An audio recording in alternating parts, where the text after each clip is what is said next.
Hey folks, back again for a little bit more Nuzlocke action. Tonight we're going to be kicking off the mid-game.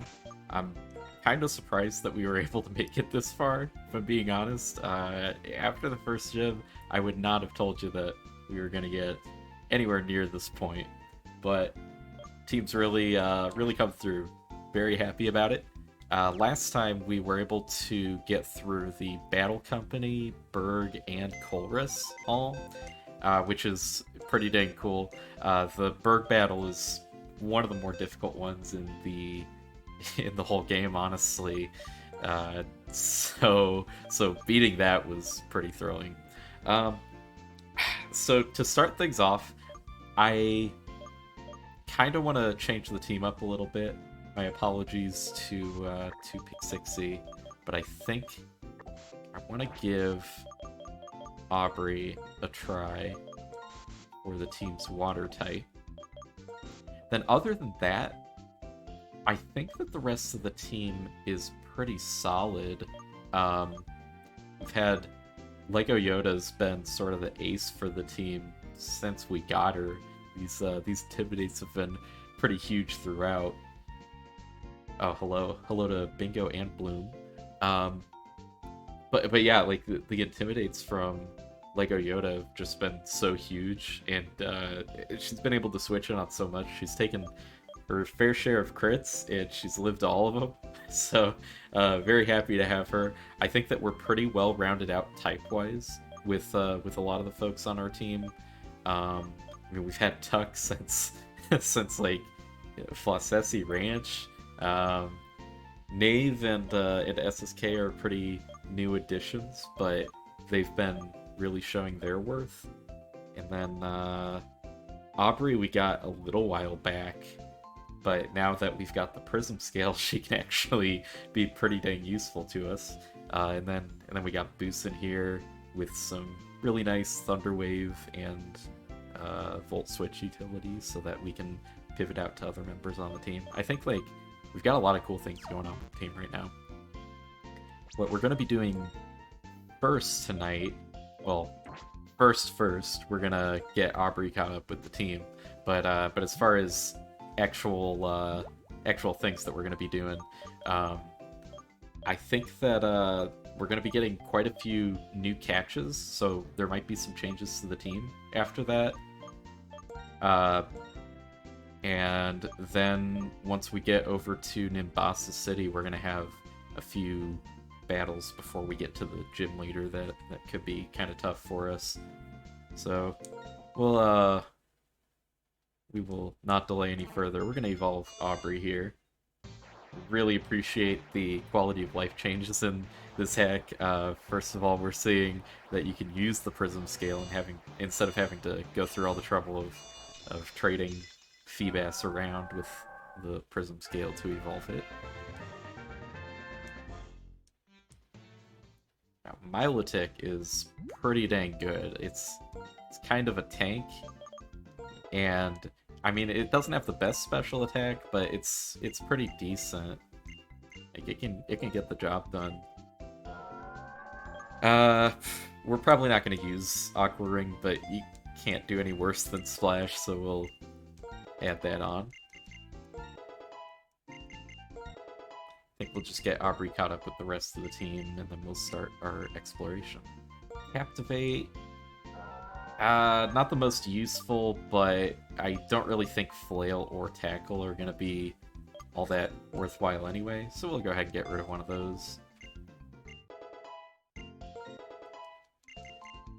I'm not that familiar with Milotic's level up learn set, so some of this is going to be a bit of a mystery. Dragon Tail, that's interesting. I mean,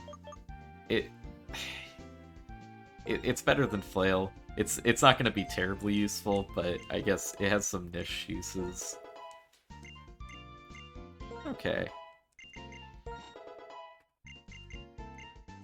Recover. I mean, since we've got items on, it's not as useful. If I were going for a more hardcore rule set and I didn't have potions in battle, then that'd be pretty dang nice to have. Okay, so we've got Aubrey up. I noticed that SSK has our Eviolite right now. I think I might move that over to Knave, actually. Because Rhyhorn's already kind of a tank, so you can kind of just double down on that. Also, I think that for some of the areas coming up, we're going to have the Sandstorm active, and so you get to double dip on the special defense boost thanks to that. I think everyone else... Yeah, I think I'm just going to give everyone else Citrus Berries. Citrus Berries kind of just the standby... Hey, I don't know what else to give you, but this is nice extra bulk.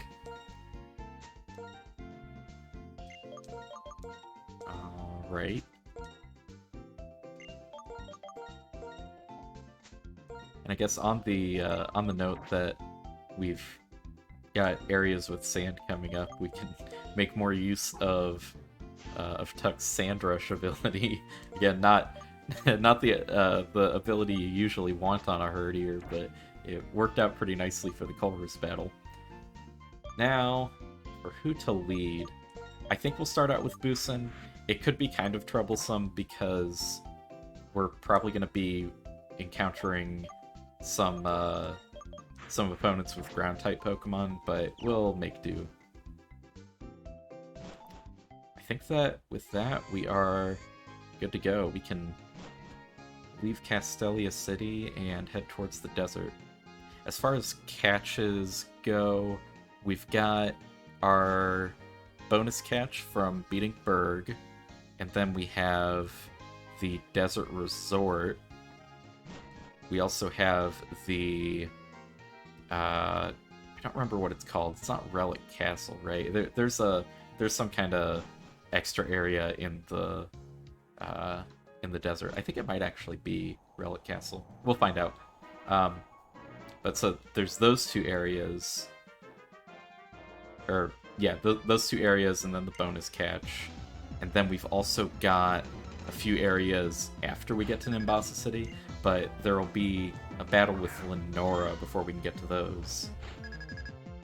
Yeah, the Lenora is going to be our next major battle. That one's going to be a double battle as well, and although Lenora hasn't been the most difficult battle in the past, it's like any time you go into a double battle, you run the risk of just getting smacked for it.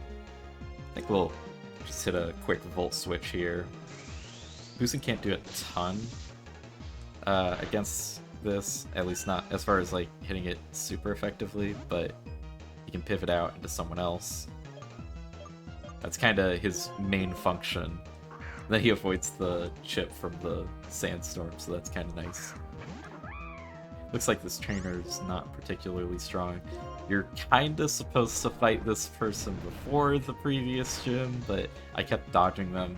Not completely intentionally, but so I guess we just get a little bit of free experience from this as a result.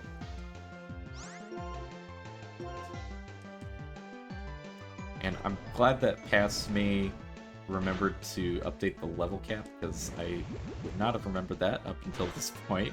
But yeah, level 33. So it's the next encounter is pretty close, but not super close. We got a little bit of time before we have to worry about Lenora. Now we've got Dwebble. I can't do a whole lot to it, so I think we'll let Aubrey take a shot at this one. And with the new encounters that we're getting, I might run out of names on my nicknames list. I kind of touched on this last week, but I didn't fully anticipate how many nicknames I was gonna need when I first started this out. I kind of just started it out as a fun little extra thing, so I might end up needing to think up some nicknames myself or something along those lines.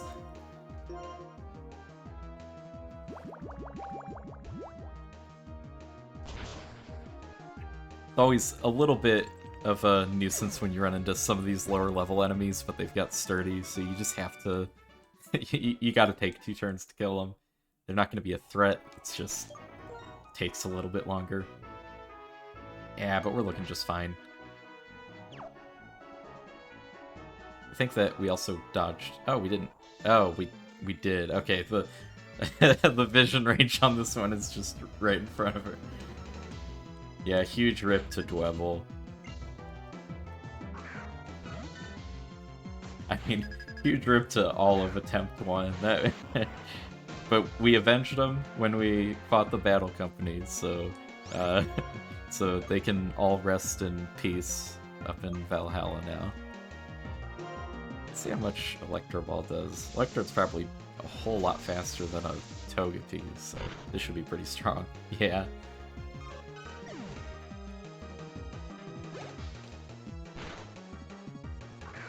And Happiny. Again, not super threatening, but we'll get into some more appropriately leveled opponents coming up pretty soon here. I'm not sure exactly where I want to use my bonus catch, now that I think about it. I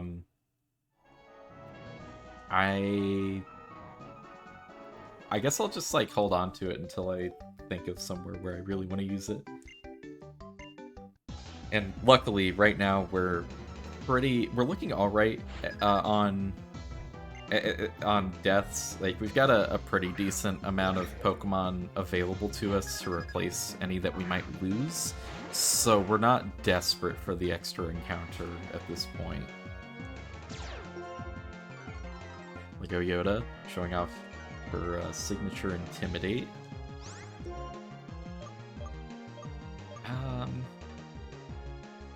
I don't think that these are that threatening to boost, and so I'm not going to bother Volt switching out, but I also can't do a whole lot to them. We'll just spread out our damage. Oh no.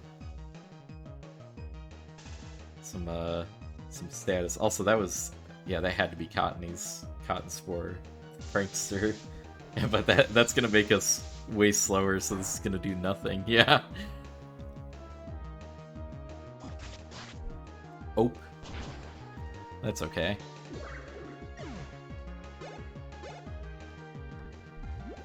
I might have to swap Boosin out though, because now he's paralyzed, he's not doing a lot of damage. We'll see what they send out next. Might be able to do something to them. Yeah, Zangoose.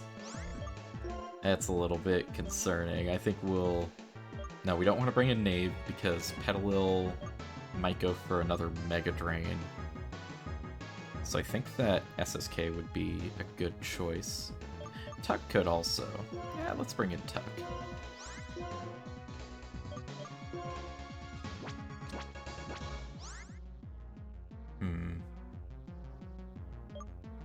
Maybe I do bring in SSK. Let's do SSK, and we'll just Feather Dance the Zangoose so that is a lot less of a threat.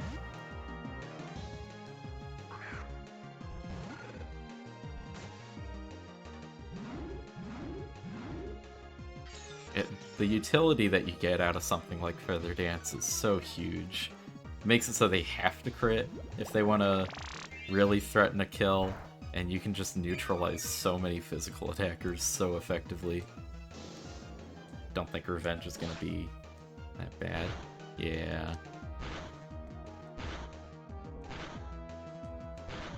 So now we should be able to take out the Petalil pretty easily. And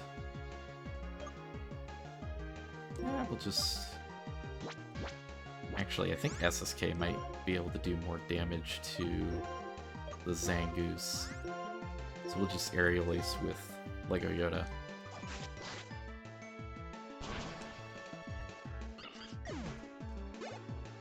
And what would be really nice, I'm not sure if SSK will kill from here. No, it's not going to kill, definitely not. Because it is kind of nice if you can get these down to just a 2v1, but even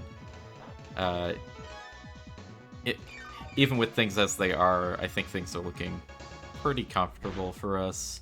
We don't really have to worry too much. Okay, so they've got Viper. I think I want to switch just to be extra safe. This is a good spot for Aubrey. I don't want to switch in one of my guys that are weak against fighting type moves.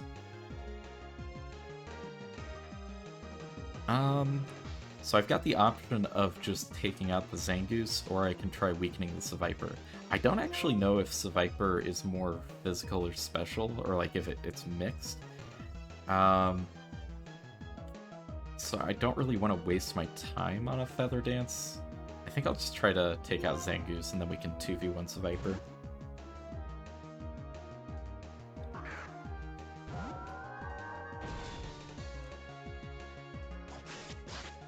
Yeah, that should kill, right? Yeah. I'm always a little bit concerned with something like Aerial Ace, because it's not really strong enough at this point. Like, the 60 base power is just not great.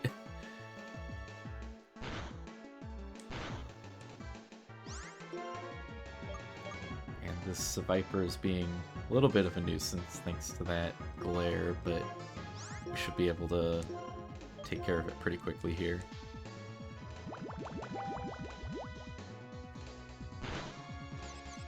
Okay. Confusion doesn't matter a whole lot here, it's not gonna kill us, and we'll just heal off that paralysis after the battle. Okay, looking good.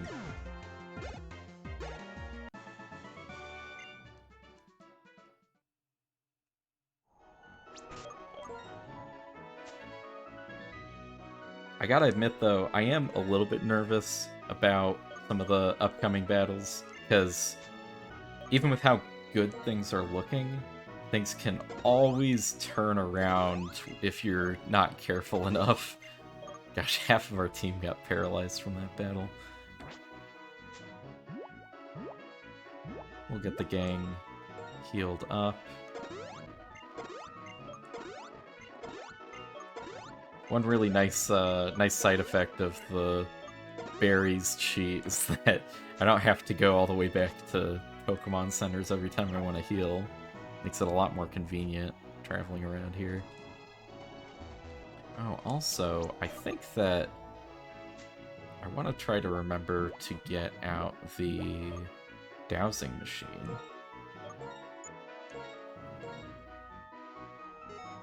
Because there's usually stuff hidden around here. I don't know how worthwhile any of it is. Red Shard, probably not super important, but might as well get it if it's there. Another Dwebble. Just twisting that night that we lost Bingo last run.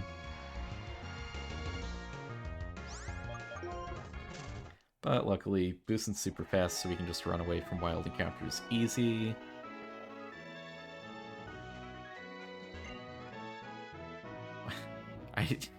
I don't remember this. Mimic a Pokemon sound. Oh, well, okay, well that's easy. That is Herdier.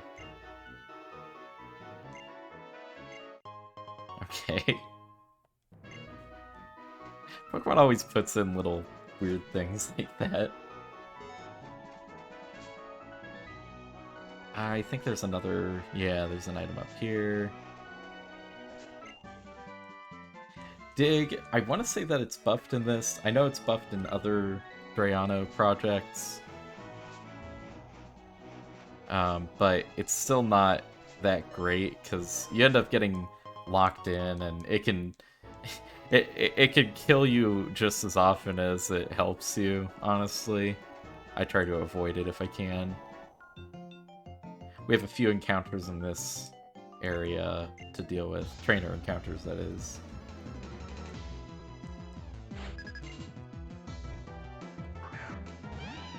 Oh, we have a Joe Motion imposter.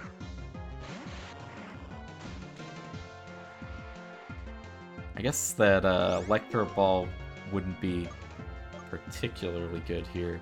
I think I'll go for Charge Beam. See if oh, Fake Out, right? Man, the Sandstorm chip did about as much as the Fake Out, honestly. double whammy there.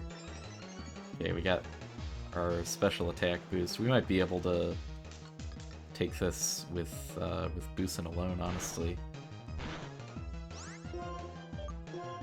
But now we have to alternate between moves because of Torment. It's a little bit awkward, but I think we're fine. We have 3 electric moves, so as long as we don't run into a ground type, we're pretty safe. Servine. So that is grass and dragon in this, so it quadresists electric, so a little bit of egg on my face there. So we don't really know what to expect from this move-wise. But we don't want to switch Knave or Aubryon because of grass. SSK wouldn't be a bad choice. Lego Yoda would be a little bit awkward because this might have Contrary, funnily enough. I think I'll just bring in SSK. I don't think that this is going to have anything that threatens SSK super hard. Dragon Breath could be annoying if we get Paralyze, but we dodge the para. Let's just go for a Flame Wheel. Again, not super effective since it's also Dragon type, but we got the crit, so that's nice. Honestly, yeah, crit did matter. Crush Grip, what the heck is... Target is crushed with Great Force. The attack is more powerful the more HP the target has left. What the hell? What is this move? Why does SSK learn this? What? Alright, well, no thanks. I didn't even know that was a move.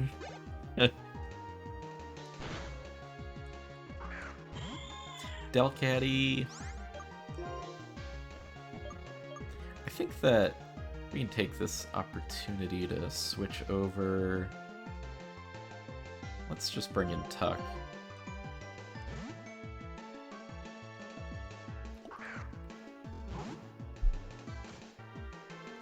Alright, yeah.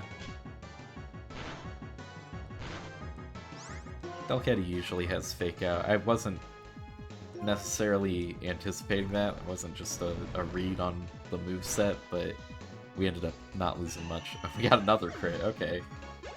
That might not be good. Maybe our crit karma is gonna balance out now. We're gonna take a couple crits coming up. Let's hope not. I don't really know if there's much worth getting over here. Higher than 162. Oh, alright, well. Yeah, there's a lot of unusual NPCs here. 162 is asking a bit much. Yeah, we're a little far away from that one.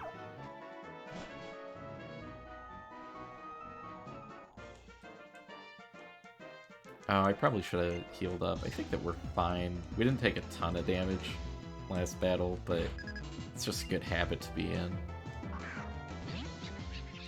Oh, but this thing's toast. I'd be pretty surprised if Boosin didn't just one-shot this thing. We want to go for a Charge Beam. Yeah, we can do Charge Beam. If we get the boost, then we either stay in or we get a strong Volt Switch. Oh my gosh, you didn't kill it! What are you doing? Iron Defense, okay, well, no harm done then.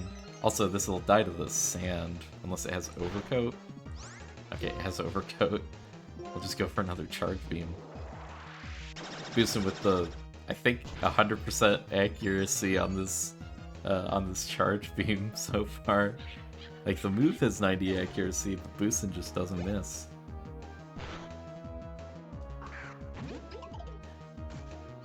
Well, we're at +2 special attack, so Electro Ball could kill, but I think I'm just gonna Volt Switch out. We can bring someone else in to soak up some experience too.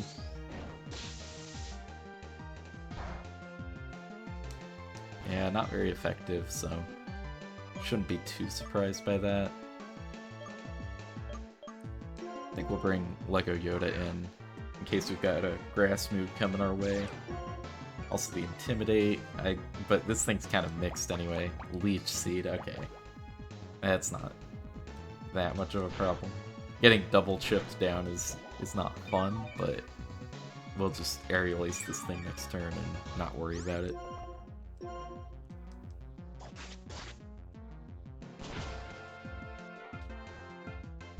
So we're starting off with some relatively easy encounters going in here, so we'll see how long that is maintained.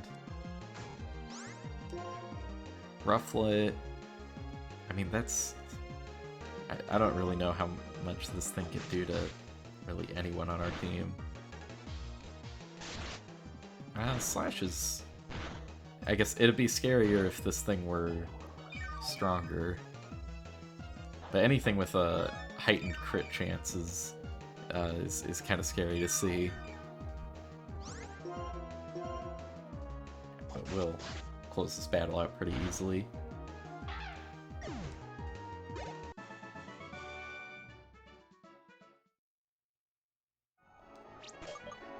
Get our berries replenished and get everyone healed up again.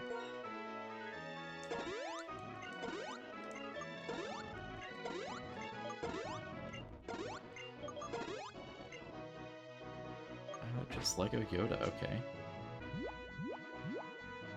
I think the level curve feels a little bit generous here because the Colress battle was at level 30, but a lot of these guys are only like high 20s, so it's a little bit of a forgiving area.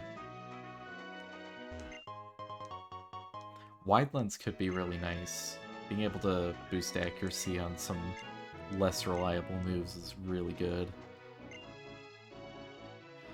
Trade Meowth for Togepi. That's kind of a neat trade, but chances of us getting a Meowth just randomly are not great. Oh, that reminds me. Yes, I'm standing right on top of it. Green Shard.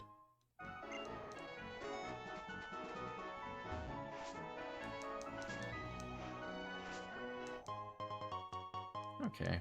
Yeah, we're getting a couple Stardusts, which I guess is nice. It's not essential, but never hurts to get some free stuff. I think there's a few more trainers around. Oh, okay, and free heals.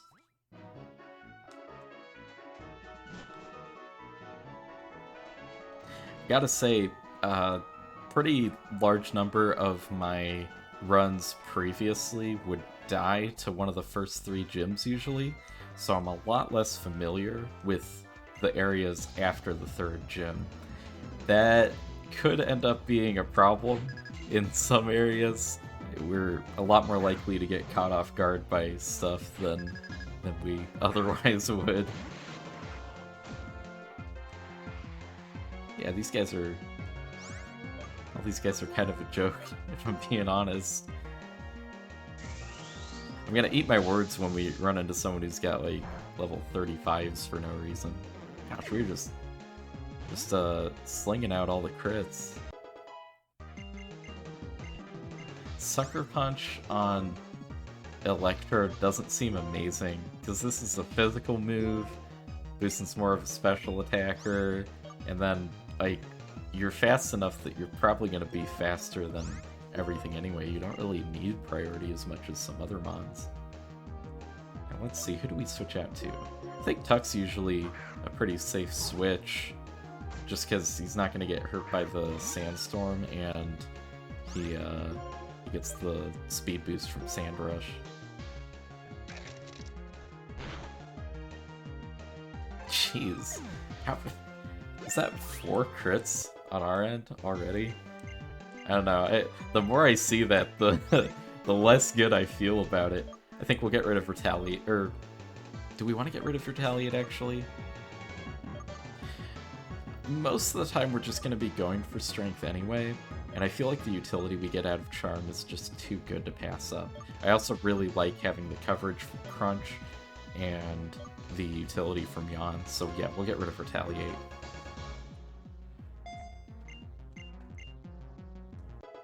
The boost is just a little too situational when it comes to Nuzlocke runs. And then we can probably just smack this thing pretty easily. Yeah. Yeah, a lot of the Pokemon we're fighting are, like, not evolved, which makes them a lot less scary, on top of them being kinda underleveled relative to us.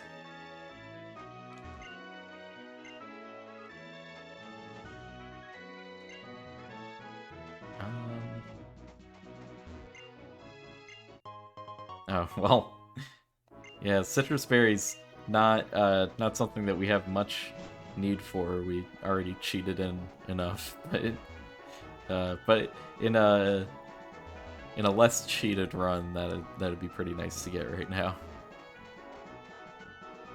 I think that's everything for this area, though. I think we can move on, and now we'll actually get into where our new encounters are.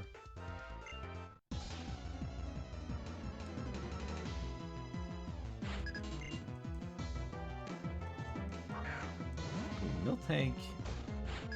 Yeah, but they're still kind of underleveled compared to us. I don't really... This thing could have some wacky ground coverage for no reason. I don't really know for sure. I'm just gonna play it safe and go for Volt Switch. That's what's so nice about having a lead with Volt Switch. If you feel even a little bit unsure, you can just do a little bit of damage and then switch someone else in. Let's just bring in Lego Yoda.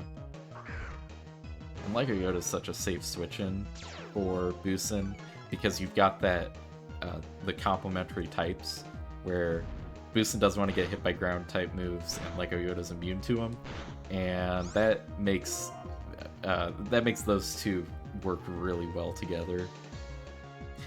So if this is just going to go for Stomp, I don't think that we have to be too worried. Oh, wow.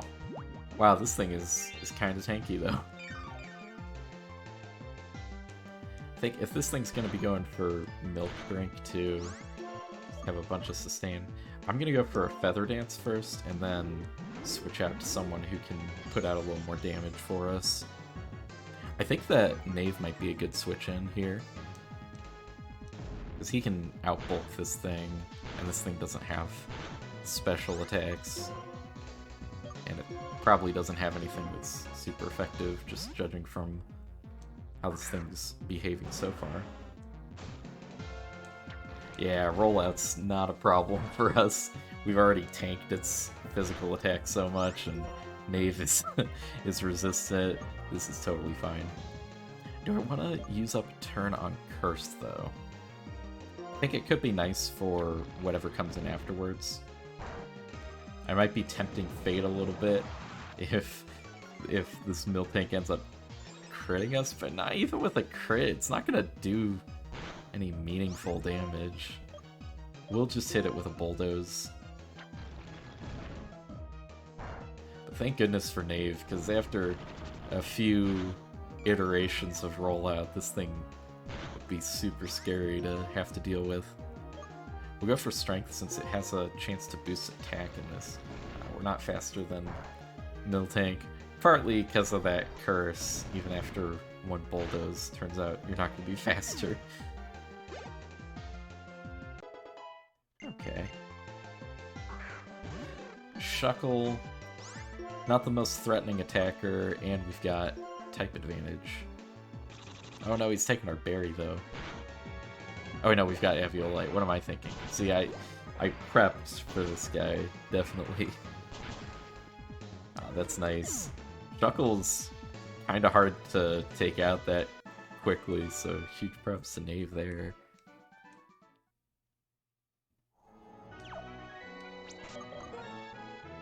Not bad.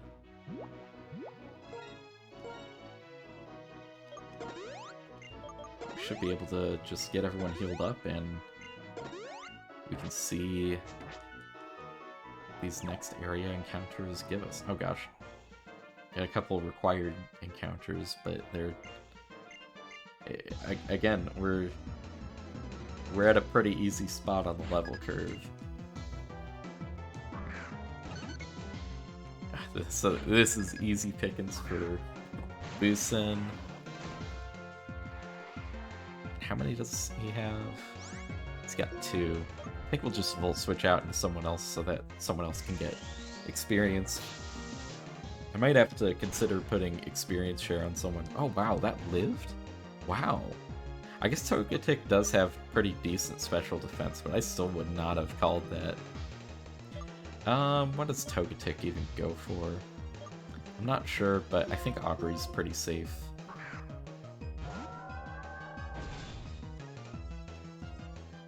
Future Sight.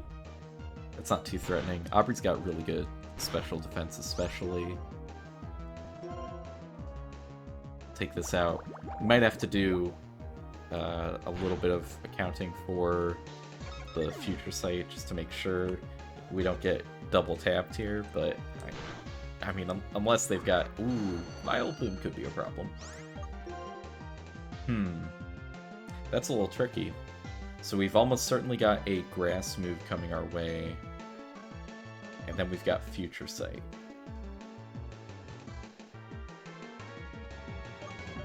I think we want to switch to someone who resists the grass move. And then I think Lego Yoda's probably more capable of tanking the Future Sight. She's got so much more HP. 60 special defense, 50. Yeah, so Lego Yoda's gonna be our reliable switch in here. This is a little bit of a scary spot, though.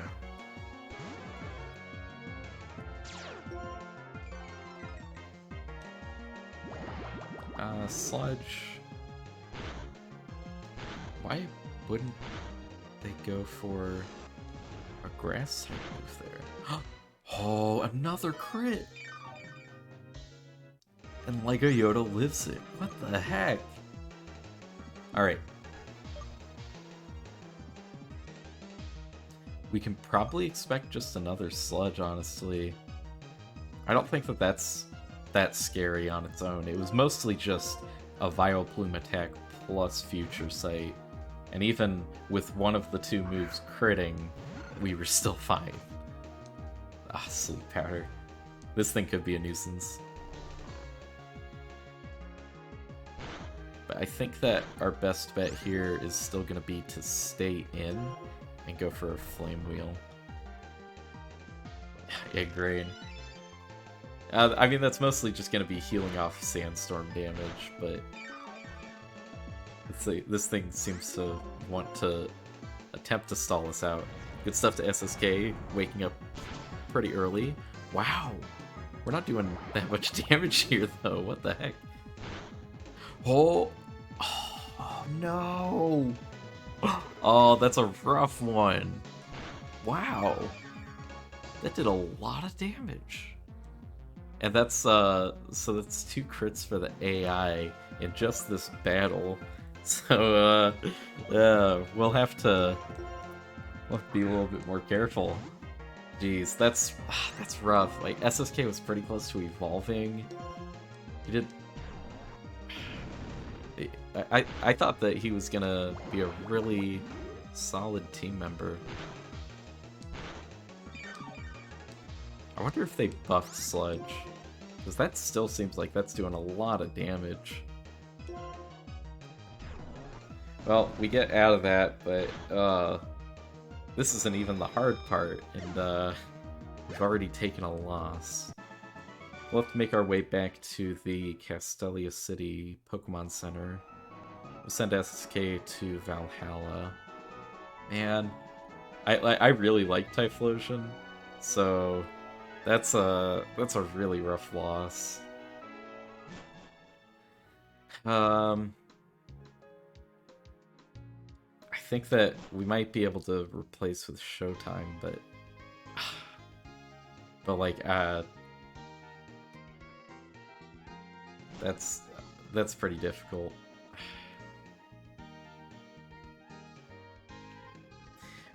And I mean, that was something where maybe I was getting a little too confident, but I didn't feel like we were really playing poorly around the Vileplume. It just kind of crit us, and what are you gonna do? We didn't really want to switch Naven on a poison move, because then I would imagine the Vileplume would just go for a grass move. And I don't even know. Did it have a grass move? It had Sleep Powder, it had Ingrain, and it had Sludge. So it could have. Man, I'm so sorry, SSK. That's a really rough draw.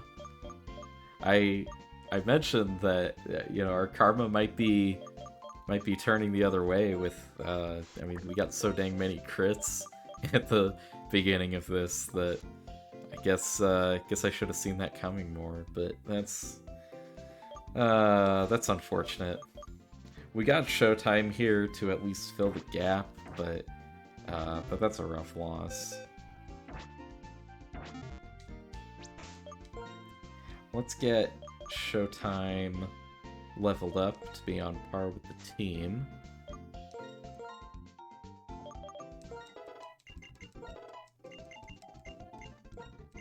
Flame Wheel. Oh, it's the same base power as Fire Punch in this. I don't really need both of them, so we'll just say no thanks to Flame Wheel. Belly Drum. I don't feel like I don't feel like that's worthwhile in the Nuzlocke.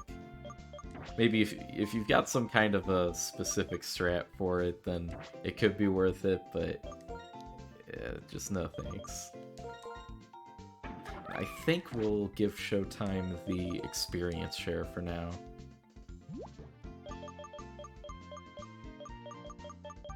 There we are. What's really nice is we can switch that over to the Life Orb once we get to a point where we're gonna be dealing with more battles.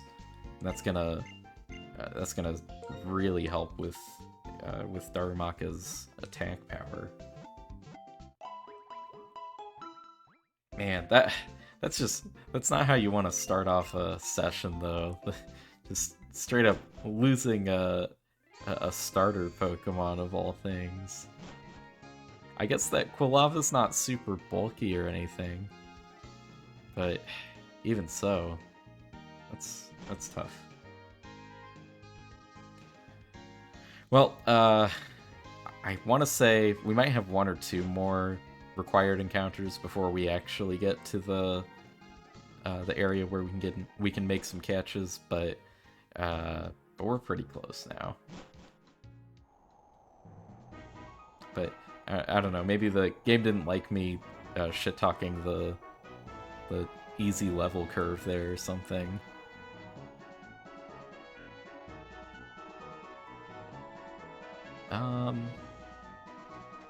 Okay, so we switch over to Desert Resort here. We'll go ahead and jump in the grass and see what we find. Cacnea. That's an interesting one.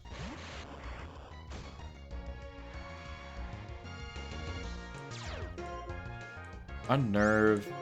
That could be useful for some niche strats against the AI, because some of the gym leaders especially will have berries on their Pokemon, like resistance berries.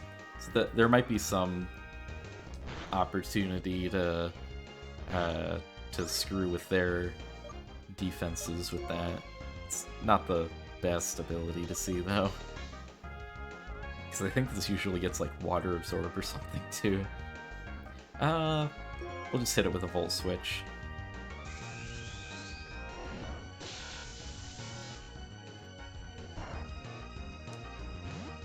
Not bad. We should be able to catch this pretty easy. Who do we switch in? Lego Yoda's always a safe bet.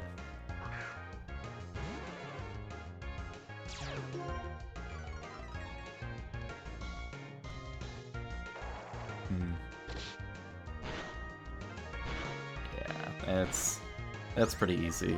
We just gotta hope that this thing doesn't take too long to get caught, because the Sandstorm chip could be a problem for us.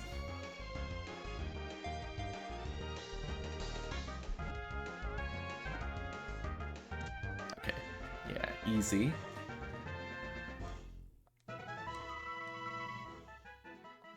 I don't know if I want to switch anyone out for Cacnea, though, I think that our team as it is pretty decent. But I'll take a look at our nicknames doc. Okay, we got this. This is gonna be Cathrarg. Awesome. St. Louis PMTO. Very cool person. There we are, Cathrarg.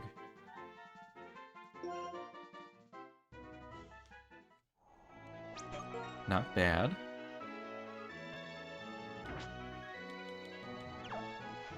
And then if we advance a bit further here...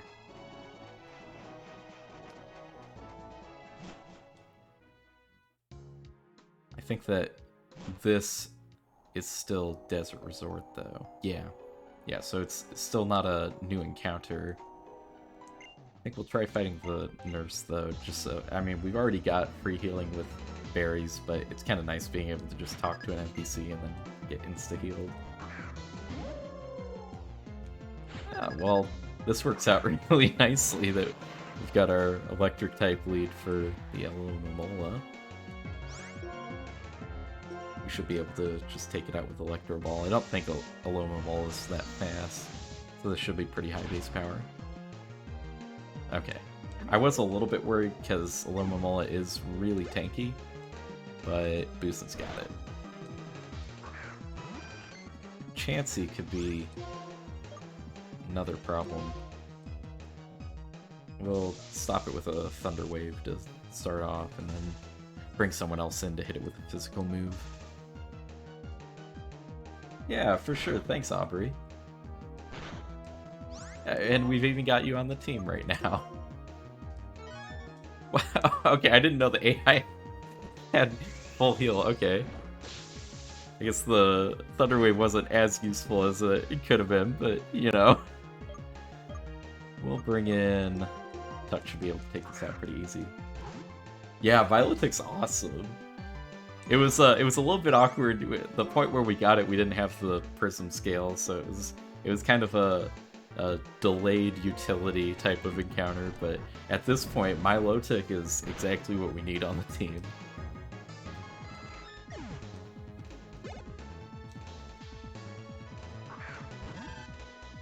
Ooh, Bayleaf. I think that's Grass Fairy in this. Oh, cool. Hell yeah. Hell yeah. Man, man, it's been a minute since I had to bother with Feebas in the original Gen 3 games. That's a pain in the butt. Best of luck. Let's see, so Bayleaf, Grass Fairy, Lego Yoda, once again, probably just the choice here. Yeah. I remember I had like a screenshot of the whole map, and I just kind of X'd off every square as I went through it. Man, that's been a while though. But that's the demands of of some of the older games. They've got some bullshit catches.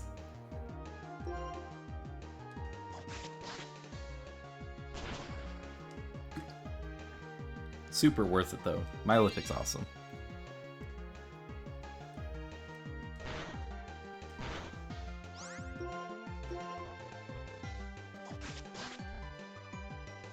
I don't think any of the trainers in this area are super important. Oh, thanks for the follow. Your guess is as good as mine. I don't know. There's so many streams and like YouTube channels where like I'll like frequent them a lot, and I just don't I don't bother hitting follow. But then like it'll be like months later, and I'll be like, wait a minute, what the hell? Just how it be, I guess. Shiny Magikarp before getting a Phoebus. That's so funny.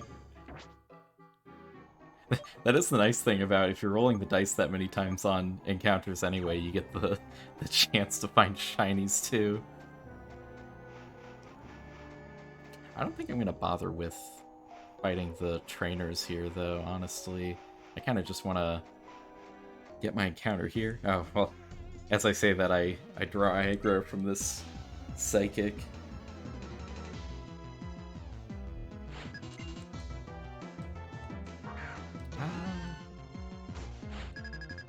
I feel like Giraffurig's probably something that that Drayano and Aphex Cube might have buffed a bit, so I'm a little bit worried here. We should be able to take it out pretty easy, though. The real problem with a lot of the normal types is they've got a lot of coverage moves that you're not really sure about. They could have anything. I think that that's part of what makes them scary. Then also just only being weak to fighting types, at least for regular normal types, can be it can be a little bit difficult sometimes. But also, normal psychic, that's quite the type combination. Yeah, like, what the hell's this guy doing?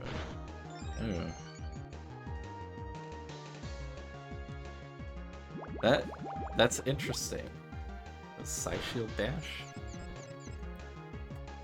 I think that's one of the Legends Arceus moves, if I remember right.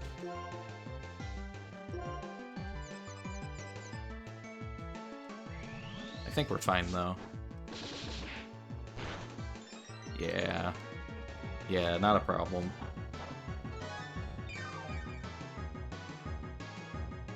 And like, yeah, Milotic's just such a tank that there's a lot of stuff where you just don't even have to worry about it taking a hit. I think that's really nice to have for Nuzlocke's sake. All the love in the world to boost it, but he's not. he's gonna die to like a neutrally effective hit at some point, and I'm just gonna put my hands up and say, well, I should have seen it coming.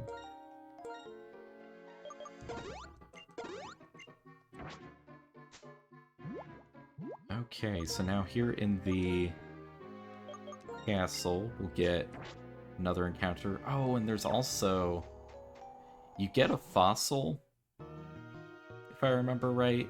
I think you get a random fossil, but I need to... I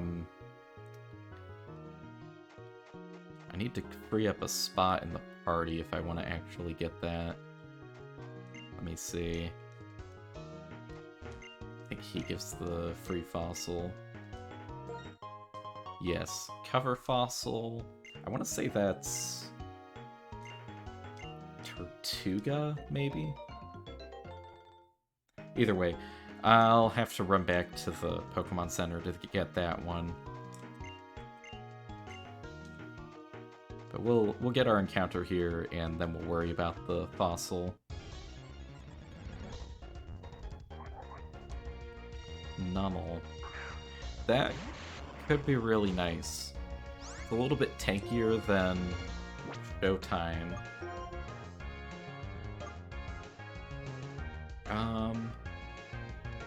I think I want to bring in Tuck so I can put it to sleep first.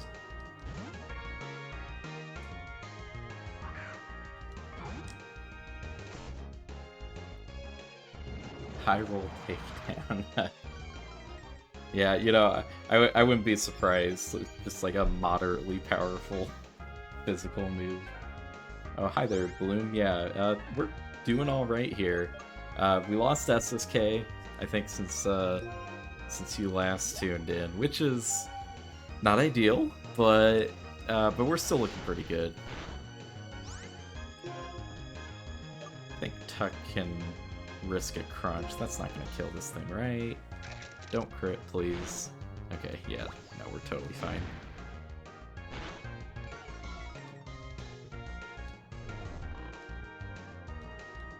We did lose some accuracy, though. I think we'll just go ahead and try to use those sleep turns to get this catch taken care of.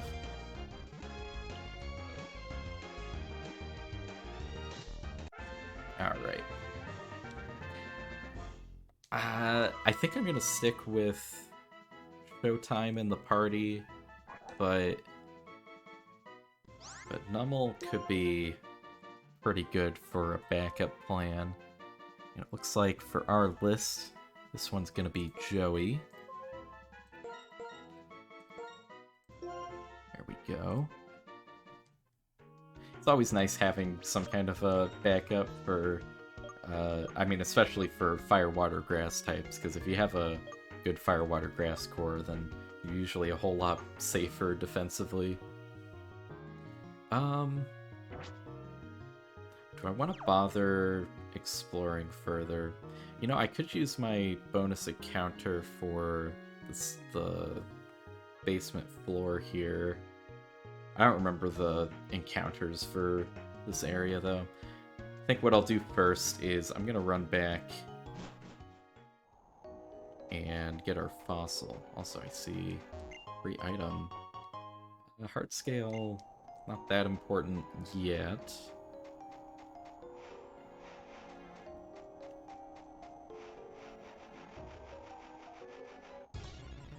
I do kind of look forward to being able to get the Fly HM, honestly. It can be a little bit tedious running back and forth between here and the Pokemon Center. What's also kind of difficult is we're not going to be able to get into Nimbasa City until after we beat Lenora, and we're going to have a proper team for that. So, yeah, we might have to make a couple Pokemon Center trips here. Oh gosh.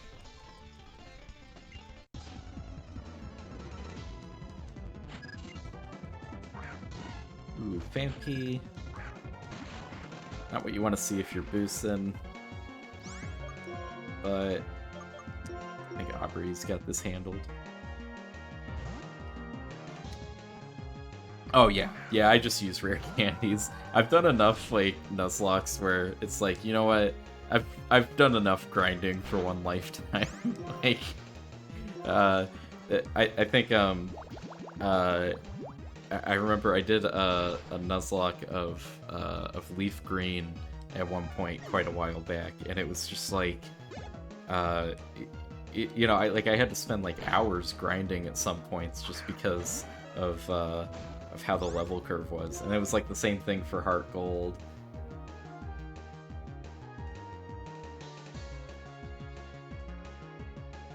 Yeah, that does make sense. Yeah.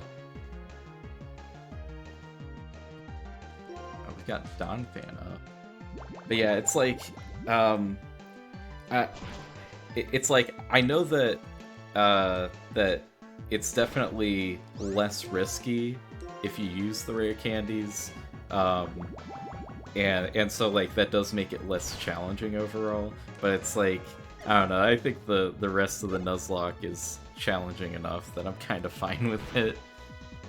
And that it's like, in general, it's like it's homebrew rule sets, so I'm usually pretty lax about that sort of stuff. I used to be a lot more like hardline with that sort of stuff, but then I was just kind of like, man, I got a job. I don't have enough free time to deal with some of this.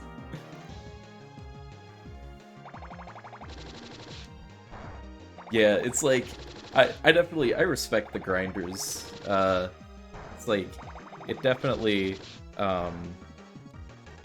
like if you're looking for like maximizing your challenge, then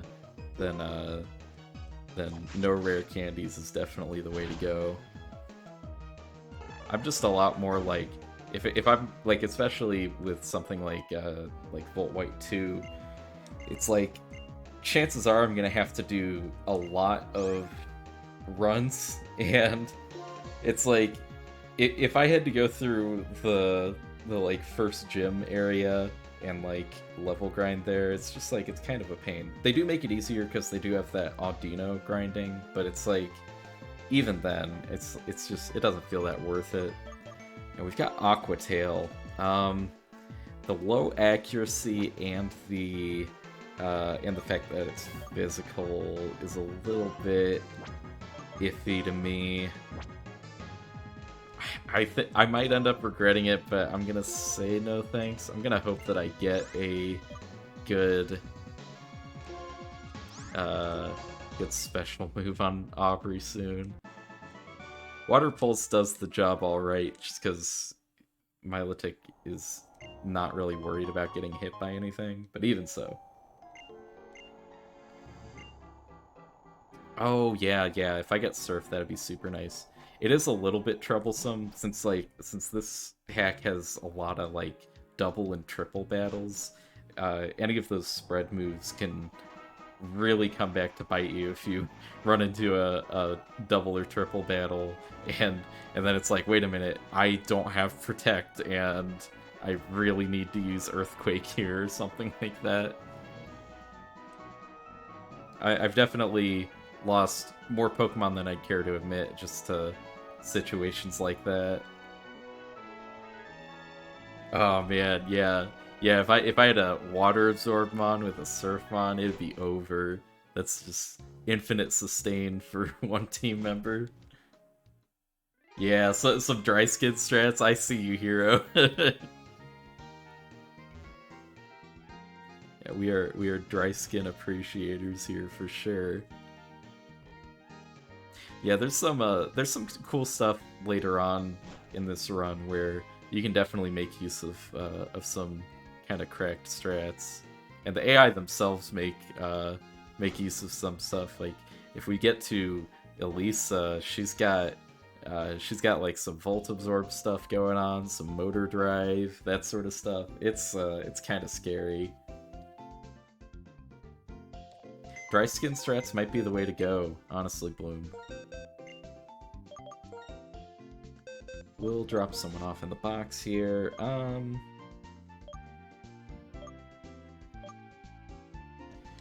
We'll be back for you, Tuck.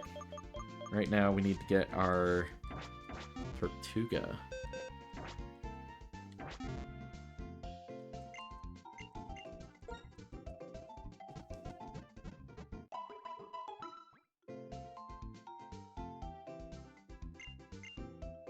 Yeah, that might be a good call, Bloom. Yeah. I gotta say, like, even though I made playoffs in the SBL, it's like I don't think that either bracket looks particularly easy. Like we got a lot of strong contenders on both ends there.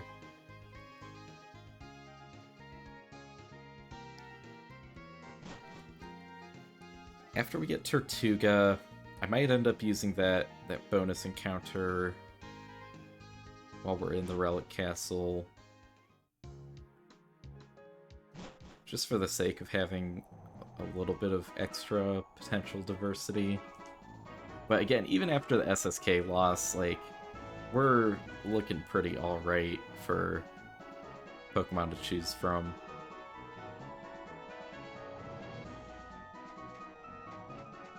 Yeah, but if you aim your fake out correct and make some good plays, which I think that you've proven you're more than capable of, then I think that it's definitely in range for you. Scraggy would have been kind of a cool encounter. It is really rough. I feel so bad for Scrafty just because it's dark and fighting, and that was pretty amazing in Gen 5, but you add in Fairy type and it's a lot less appealing.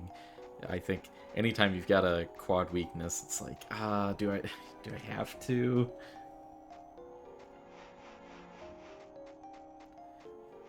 Let's see, we'll make our way up here. I don't think I'm going to be bringing Tortuga into the team either, because like I've already got Knave for a rock type.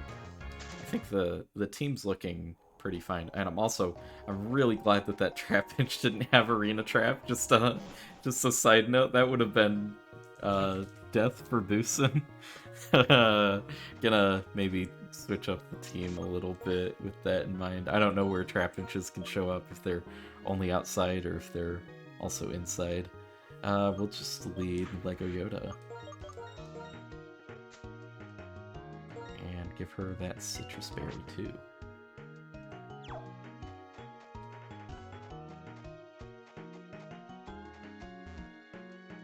Oh, are you thinking about sticking with Weather Bloom? I think that it could be interesting going for something else, but like going for Weather is also like a pretty good basis for a draft league team. All right, we got Tortuga. Ooh, this one is the goat himself. Big tease him. I feel like Tortuga slash Caracos is a tease him type of Pokemon. I think he generally likes more like, I don't know, like badass looking Pokemon. Solid Rock, definitely nice.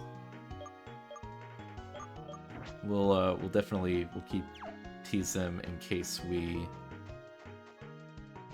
need a good water rock type in the mix. Probably not the best pickup right before the electric gym, now that I think about it, but you know what? We're not going to be too picky. Could be really nice for the flying gym, now that I think about it, though.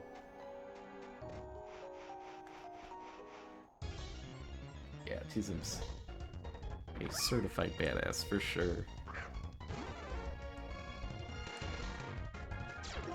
I think I'm gonna save the bonus encounter from the Berg fight until after Nimbasa City. I think that we're looking good enough that we can afford to do that. Now, if I remember right, yeah, there's not going to be a sandstorm in Nimbasa City, so we don't have to worry about that.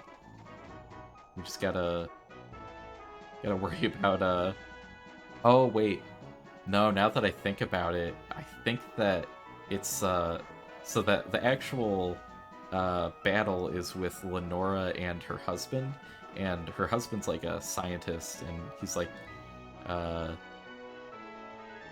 think he's got kind of like a fossil theme going on, but he leads with Gigalith, and that has Sandstream.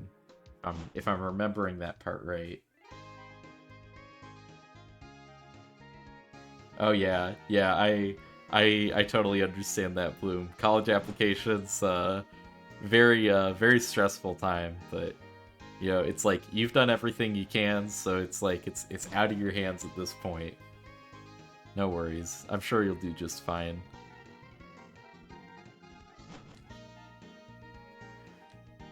We'll pick Tuck back up. And I wonder... I'm gonna take a second to think about what I want to do for the team. So we're gonna get... Oh, accidentally swapped those two. We're gonna get Tuck back in. Now, do I want to make any changes to the team for this battle?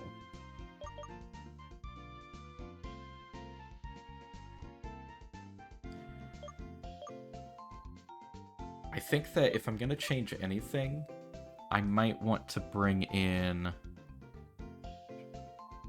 Milk instead of Showtime. Because Lenora's going to have normal types. But... I don't remember enough about what else they've got.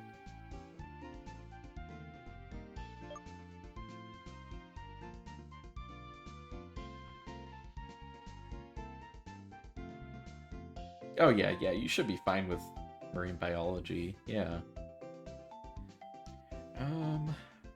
I think I'm gonna stick with this team. Once we get right up to the place where we actually fight Lenora, then we'll worry about leveling to the cap. But I think that for right now, we'll just in case we hit any encounters with other trainers, I don't want to accidentally overlevel anyone. Might be a little bit too paranoid about that for, you know, for all the risk it is, but it's I think it's better to be more cautious for stuff like that. Alright.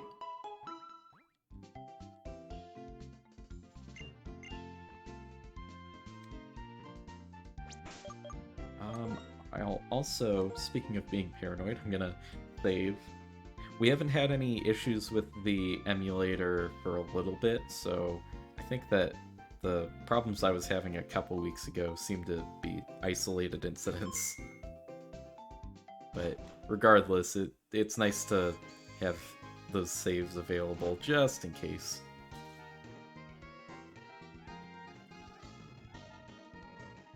I don't remember actually if there are any trainers between here and Lenora, but I figure if there are, then we'll be ready for them. We won't have to do any finagling to make sure we're under a level cap. And I think level-wise, we've been pretty fine with a lot of these trainers.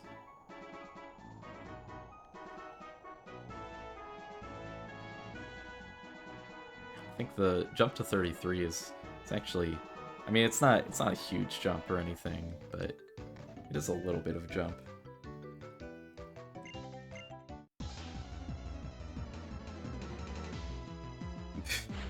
Yeah, I guess that's one way to end a game, just crash it. Now, Linoon might not seem that scary, but it does have extreme speed. Or at least, it has extreme speed available to it. I don't know if this particular one has it. And I'm worried enough about that I think I want to try to bring in probably Knave. Yeah, Knave should be able to take it. Ooh, went for Pursuit. Oh, well. Maybe I was playing a little too careful there. I thought that was going to do way more damage. Okay, if this thing's just going to use that, I think that we're safe. Linoon's going to be taking more from Sandstorm Chip than it's doing to us with Pursuit. Let's hit a Strength. Ooh, dropping our... I think the defense drop is honestly a little bit more scary. I don't mind doing less damage so much as I would not want to take more damage. But again, Eviolite, Rhyhorn, pretty tanky. Luxio. I don't remember exactly how the AI's logic for switch-ins works, but I want to say that it's got to have a super effective move if it's coming in on Pokemon that appears to have a pretty good type advantage. Oh, excuse me. I think Tuck is a pretty safe bet here, though.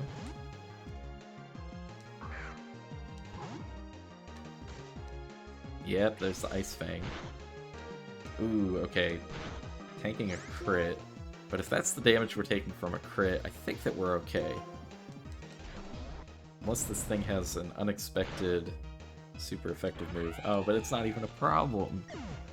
Tuck just dusts that thing.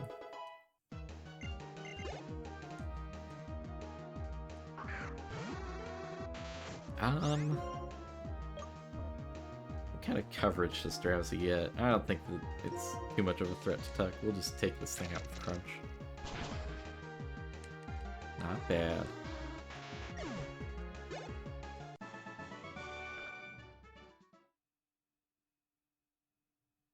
Ooh, and we get the Stoutland evolution. I didn't realize that this is when Herdier evolved. That's awesome.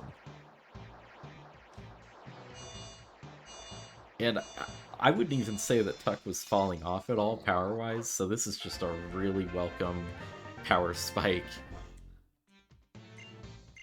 Got Fire Fang. So we're gonna get some coverage. They're only base 65 power is the problem, and I don't really care that much for that low of a base power. I'd rather stick with what I've got for right now.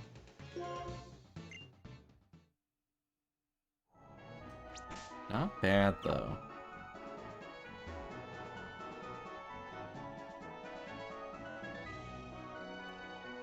No more trainers? Okay.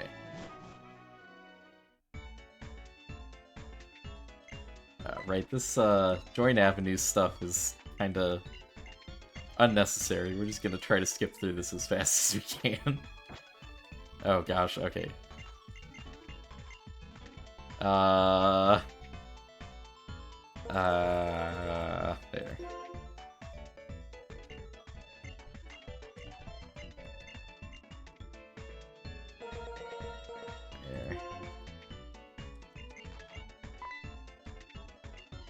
This stuff can be kind of nice, if I remember from the base games, but I haven't really bothered with it before.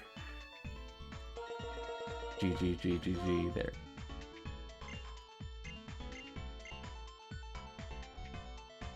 Alright.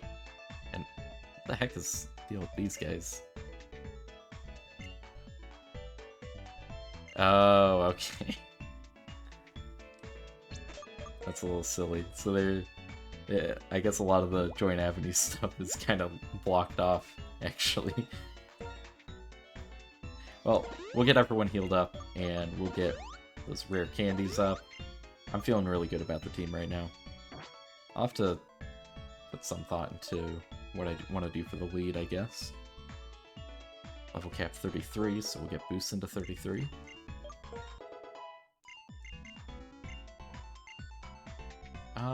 I don't really need to bother with agility. I don't think it's worth the move slot.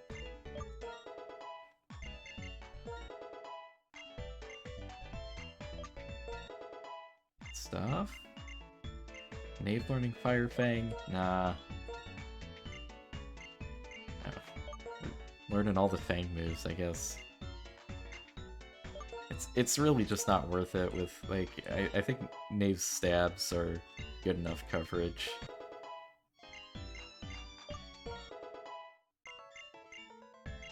Raging Fury. That's right, so that one's like Outrage, but fire type. I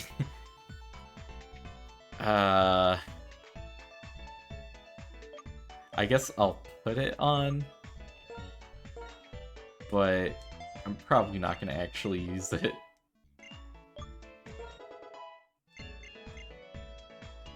Now, right now, Showtime has the experience share. I think I'm gonna put the life orb on him so that he can pack a harder punch. I am a little bit concerned about having a not fully evolved Darumaka here, but we'll see what we can do. Also, I just noticed Knave has a little bit of HP missing.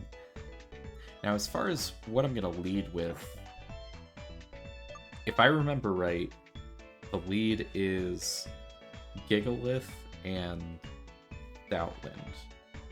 I think that they've got Intimidate, so what I want to do is I could lead with Boosin and then switch into Lego Yoda using Volt Switch. And then we can start with Aubrey, because she doesn't care about a physical attack drop from Intimidate. We've got Marvel Scale rather than Competitive, which is still totally fine, but it would be really nice to have Competitive right now. I think we're looking good.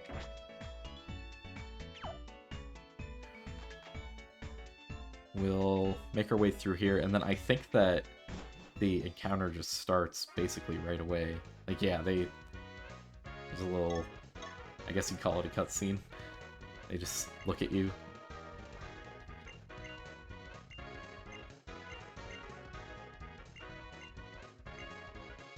Alright. Let's see how this one goes.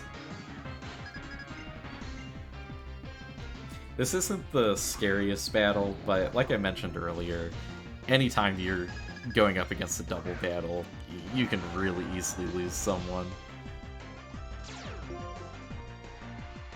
Yes, the Gigalith does have Sandstream coming up.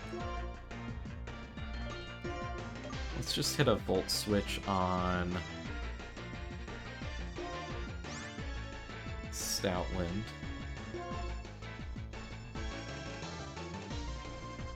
And I think just going for a Water Pulse on Gigalith sounds like a good idea.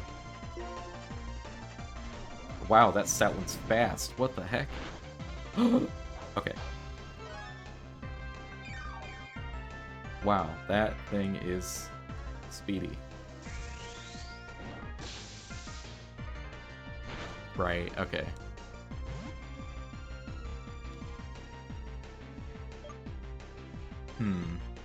Now, the issue with bringing in Lego Yoda is if Gigalith goes for Rock Slide, that could be really tough.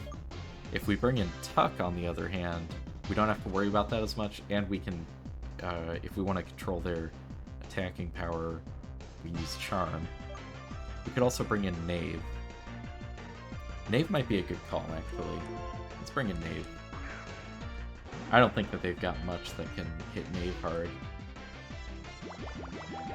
I don't think this will do a ton, just because of the Sandstorm boost. Yeah.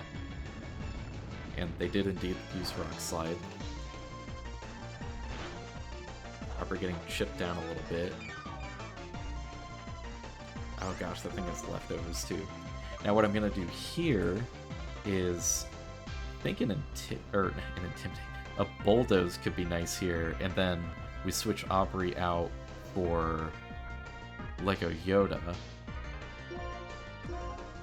I think that that's good. Otherwise, we could go for either Curse or Rock Blast, I suppose. I don't really know what coverage moves Stoutland has, which could be a bit of a problem for us.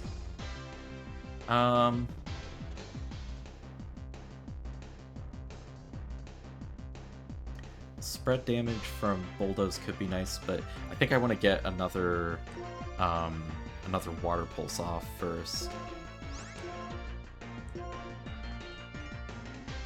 But Aubrey is like not super low on HP, but that is a little bit concerning. We'll give this set of moves a try, but I am kind of concerned for Aubrey. Oh, the Wild Charge, but we've got Lightning Rod.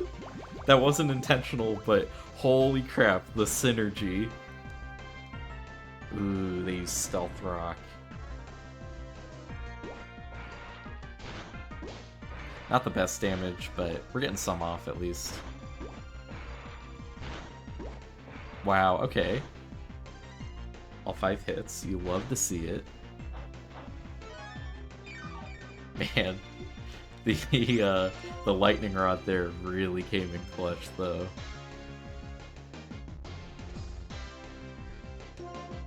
I don't know how the AI responds after it's seen that, though.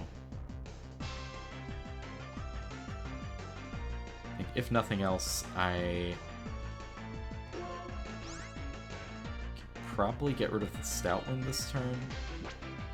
Either that, or I could go for a Bulldoze and bring in Lego Yoda now.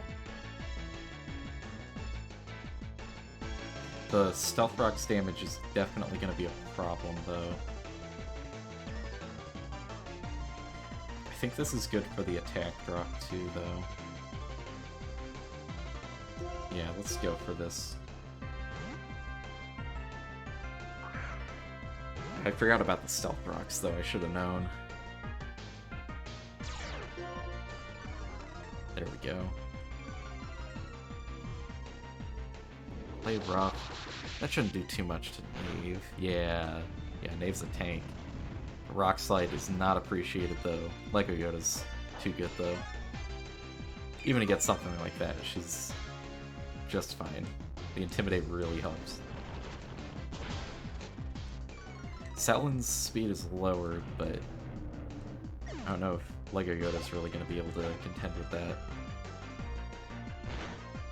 And this Sandstorm damage is definitely adding up. Ooh, Machamp. That poses a problem all its own. I think that if we hit a Bulldoze, that'd be good. And we can go for a Feather Dance on the Machamp. I think that's a good combination. Machamp's scary, though. It could have, like... It could be like a no-guard dynamic punch type of deal. There's a few different ways this could go. Oh, good dodge on the play rough. It wouldn't have done that much damage to Knave, but any damage we can avoid is very welcome. Dynamic punch. Knave's fine, though. After that Feather Dance, oh wow, that still did quite a bit. Come on, fight through the confusion? Nah, damn. Okay. Knave's still hanging on.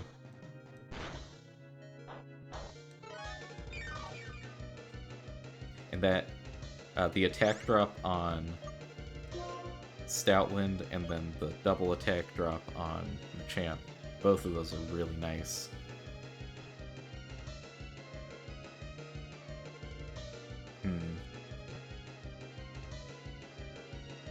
But we've probably got another dynamic punch coming our way, if I had to guess.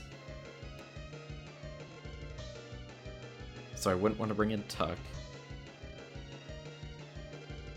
Aubrey's got to worry about Stealth Rock's damage as well. I think I'm gonna try to use one of our Lemonades here. And go for another Feather Dance on Machamp. Try that out.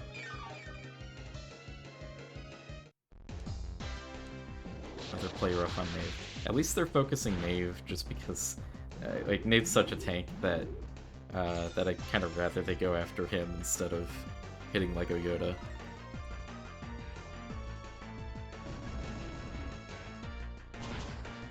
Jeez. Even after putting it at -4, it's still doing a non-trivial amount of damage.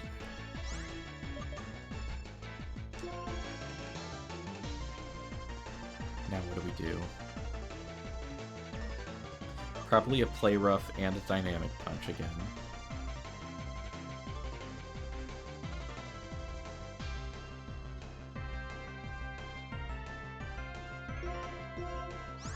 Let's bring in Aubrey. And then we'll try an Aerial Ace to see how much it does to Machamp. But Lego Yoda's kind of low on HP too.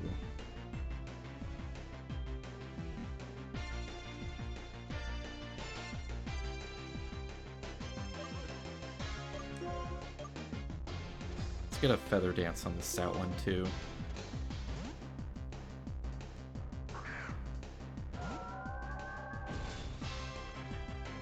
Alright, hang in there, Aubrey.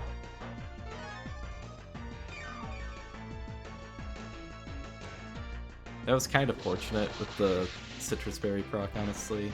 Coming to this with a little bit more HP. That Feather Dance is kind of nice.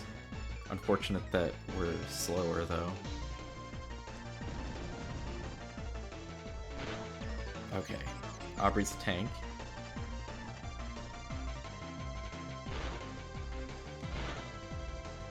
What's scary here is we're probably going to have a Wild Charge coming our way. And Aubrey's still confused. For now, we're gonna eliminate up both of our Pokemon who are out right now. These attack drops are really the only thing keeping us in this right now.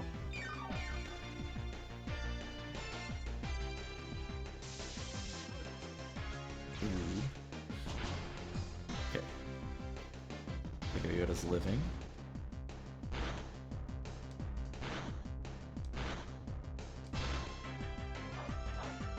Stoutland's probably going to be going for another Wild Charge, because there's 2 Pokemon weak to it.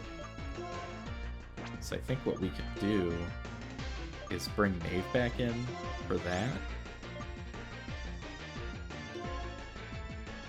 And hit Machamp with an Aerial Ace.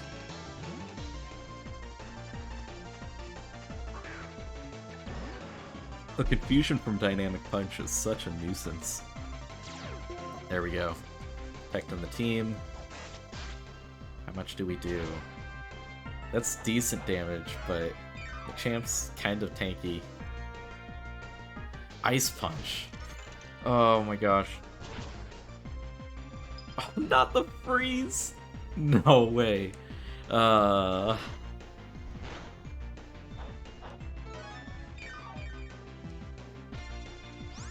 I think that... Do we want to bulldoze? Do we want to hit them both? Or do we... Do we want to try to take one of them out? This freeze is a real problem. I'm gonna go for the bulldoze, just to get some damage down. And Lego Yoda can heal up.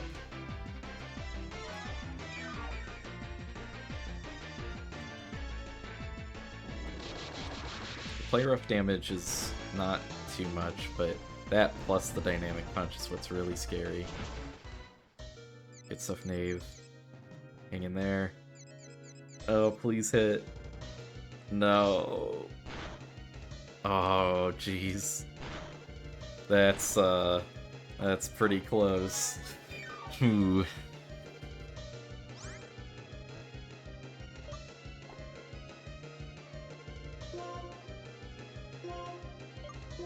We're gonna use up our hyper potion here for Knave.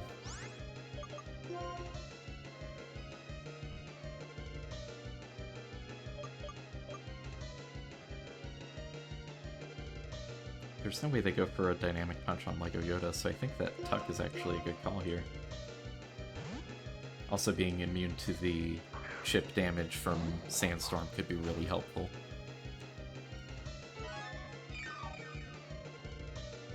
Ooh, this is really scary though. Bullet Punch. Oh, is he out of PP on Dynamic Punch now? That might be the case. That'd be very much appreciated if that is what's going on.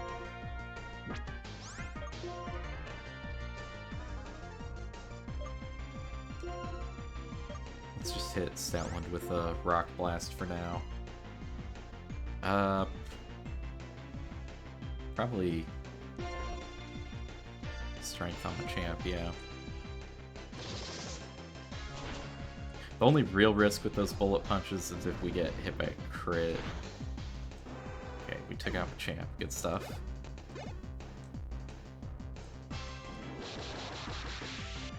And kind of the same deal with Play Rough. We really don't want it to crit us. I don't think this will kill even if we get 5 hits. Yeah, that's okay, Nate. This Leftovers is really doing work, though. We're just gonna go for a few curses, I guess. Then we'll hit that Stoutland with a Yawn. We're gonna lame this thing out super hard. Might not be the most thrilling, honestly. Oh, snapping out of confusion there, by the way. Super appreciated. This is gonna be the slowest Rhyhorn in the world. We can just tank this thing's attack even further.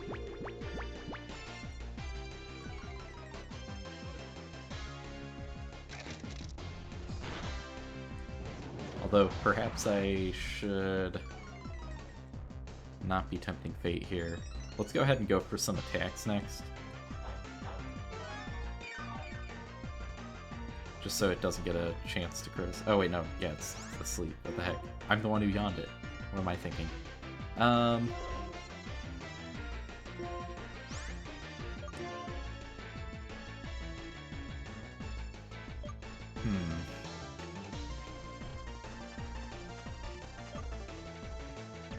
Let's bring in Boosin.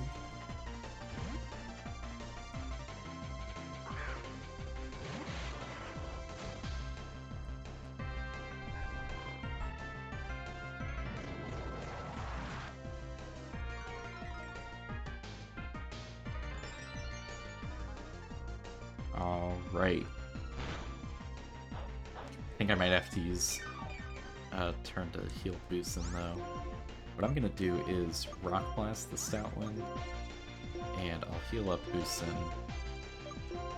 in the meantime. Stoutland's still gonna have a chance to wake up here. Good stuff. No early wake up. Jeez. Even after a couple curses, that thing was still taking several hits. And then I think it's on Pheasant. I don't think this thing can do enough to threaten us. We've got a rock type and an electric type. Between the two of these, I think that we'll be fine. Oh wait, no! Lightning Rod! No, I'm stupid! Oh, but the Hyper Voice... Oh my gosh. Wow, I feel so dumb for forgetting about that that Lightning Rod though. Yeah, so Boosin's actually kind of useless here. Luckily, the curses on Knave and the fact that he hit 5 times was enough for us. Good stuff, team. That was kind of scary though. I wasn't sure what to expect there. Wow. Well, I'm gonna have to consult the doc to see what our level cap is now. Just a second. Next level cap is 36. So I will update that on the overlay real quick.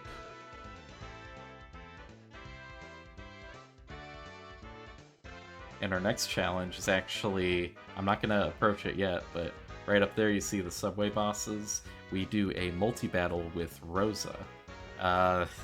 I think that multi-battles are very, very open to problems. So we'll see how that one goes for us.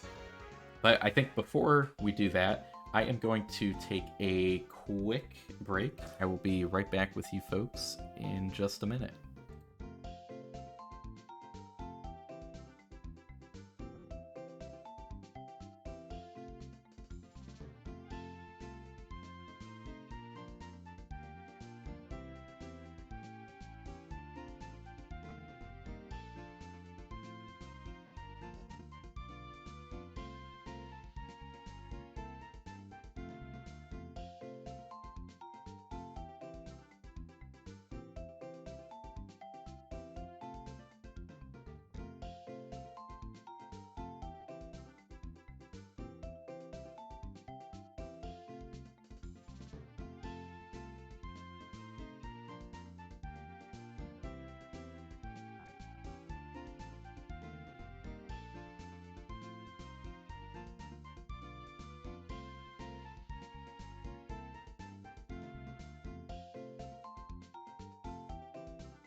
All right, we are back. Now, I'm trying to think if I want to just take on the subway bosses right away, or if I want to try to take some of our encounters in the area first. I think that I'm kind of curious what we're gonna get encounter-wise, so I'm gonna do those first. I don't remember exactly how the levels work around this area either, because there's some trainers on both of the routes outside of this city. But yeah, I just don't know how exactly they scale. We'll see how things go, and if things look a little bit dicey, then we'll adjust from there. Yeah, we'll just Citrus Berry the whole gang again.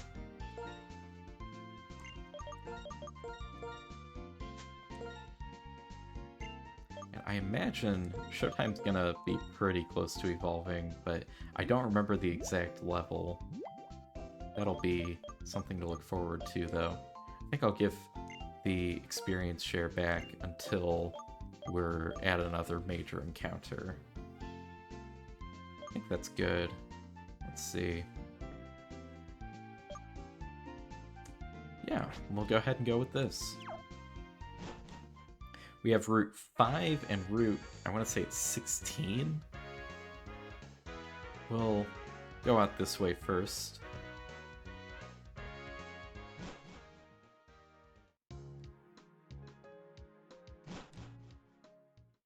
And I think there might be a little bit of, yeah, another Bianca tutorial. This one's for, ooh, we've got Fly, thank goodness. I'll probably put that on Lego Yoda, since she's not leaving our team anytime soon if we can help it. And also, I think that she's got, like, I'm not going to use Mirror Move, so she's got an open slot, basically. Right, so there is this Stantler here. We could take that as our encounter, honestly, but I kind of want to take my chances with whatever the heck is out here. But while I'm still thinking about it, let's use our Fly TM. The 100 accuracy on this is really nice. I'm probably not going to actually use it as an attacking move, but just the fact that it's not 95 accuracy is really nice. I think it was either 90 or 95. It's been a second since I played any vanilla games and actually thought about using Fly. As for other stuff, I haven't taken a look at our TMs much lately. Yeah, there's not really anything that I want to teach at this point. Maybe see if anyone learns X-Scissor. Nah, okay. Didn't think so. But I think that we are ready to make another catch. Let's give this a try.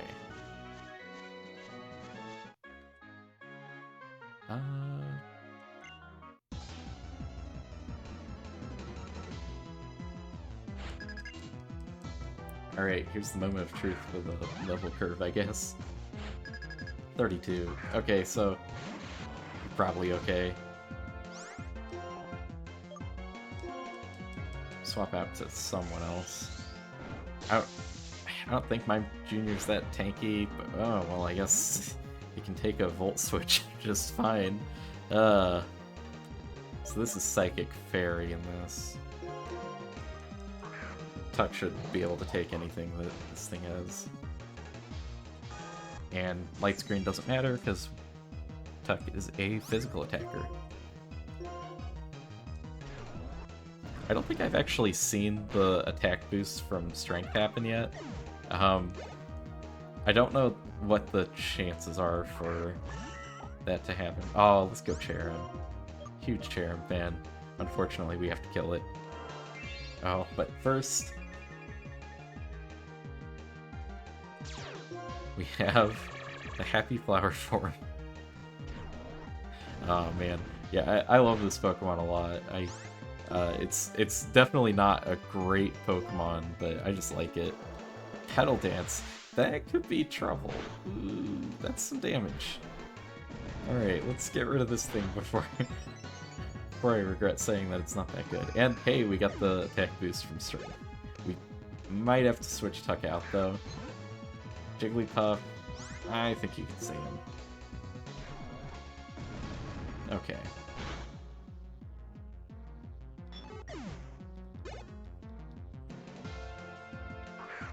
And Smeargle. This thing could really have anything. I'm just gonna, yeah, we outsped it so we don't have to find out what it has. Thank goodness for that. Because those things can be really scary. I think they have Moody as well, and so they can get into spots where they just keep getting a bunch of boosts, and it's really annoying. Okay. Now we'll get our encounter. You know what, let's try the taller grass. See what that gives us.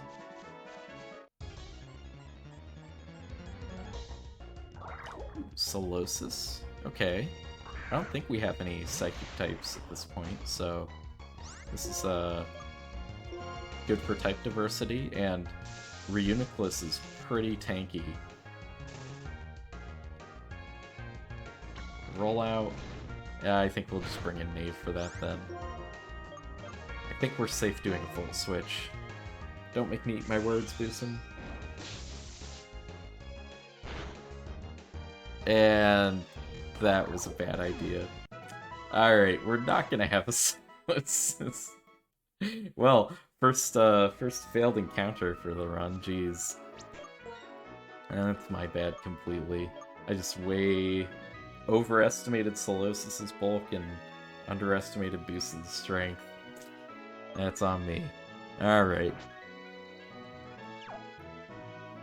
Well, I think we'll just head back over this way.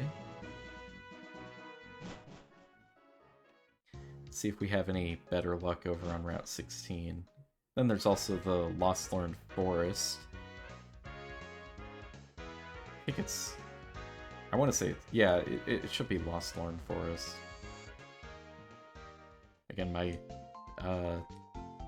lower amount of experience with stuff after Berg's Gym is kind of showing with some of the gaps in my knowledge on area names.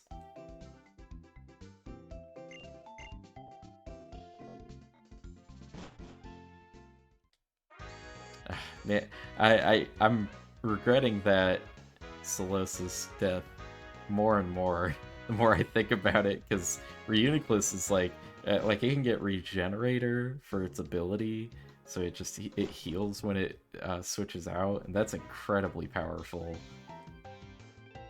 We'll try not to cry over that too much. We've got a really amazing team as it is. Ooh, Graveler, no! Not against our electric type lead. That's okay. We can bring in... I think this is a job for Aubrey. Yeah, she can just water pulse this thing. It's toast.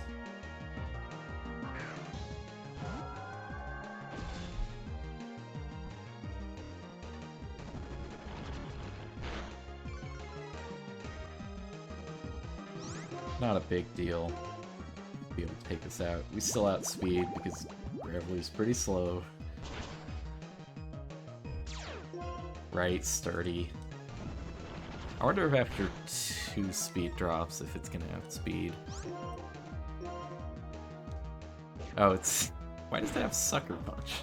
It's an odd move for Graveler. I guess it's like, it's pretty nice just because of how slow the thing is, but even so.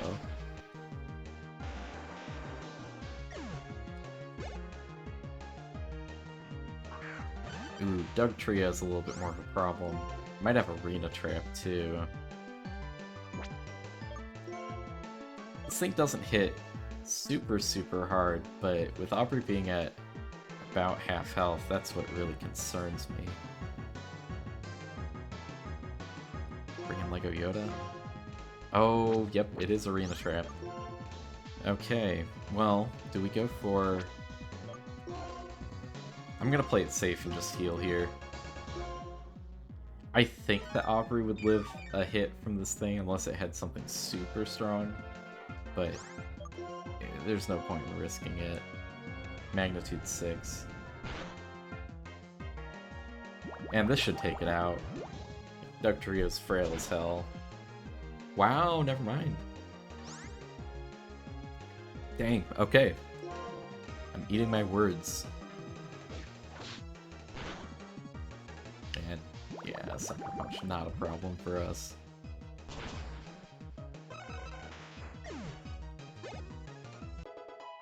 Showtime leveling up. Closer and closer to that sweet evolution. And yeah, we don't need to worry about Pupitar. If we get Mega Flinched maybe, but yeah, we can just Water Pulse this thing down. Not bad.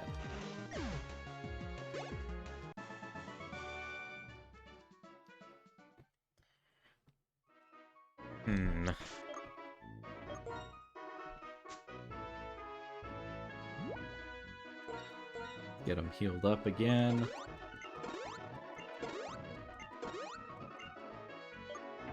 Get those berries replenished. The usual. The routine.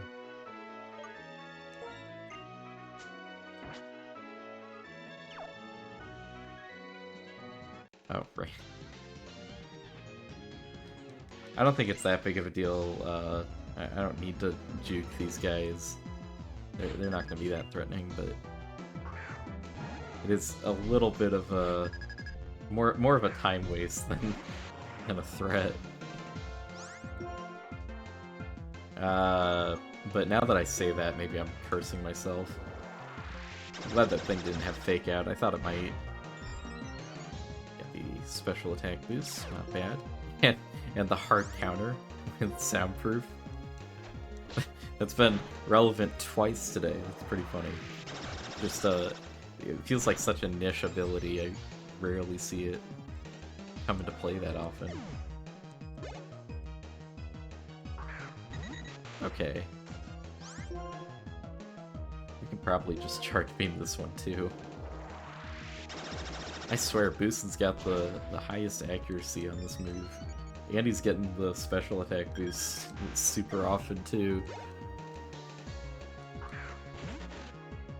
Trico, though. Let's go for Electro Ball. I don't know if this will kill. I think it's pretty decent base power, yeah. And the special attack boost kind of put it over the top. Now, Ambipom. Is this thing gonna fake me out? It probably will, but let's see. Oh, it just went for Quick Attack. That's... okay, well that was a crit. I thought that might have just been like its regular damage, because Technician boost can be really scary. Alright, Boostin just soloing this random trainer. Let's go.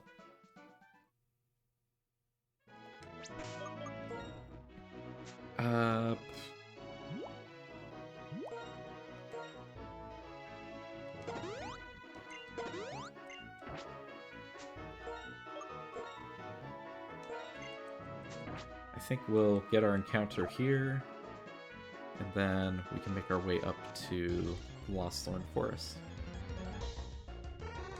Drowsy. That's interesting. So we've got another shot at an electric type, I guess.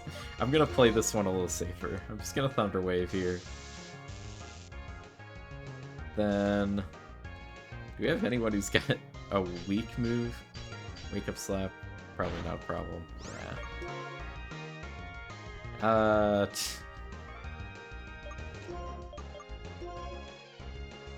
I think that I'm just gonna go for, well...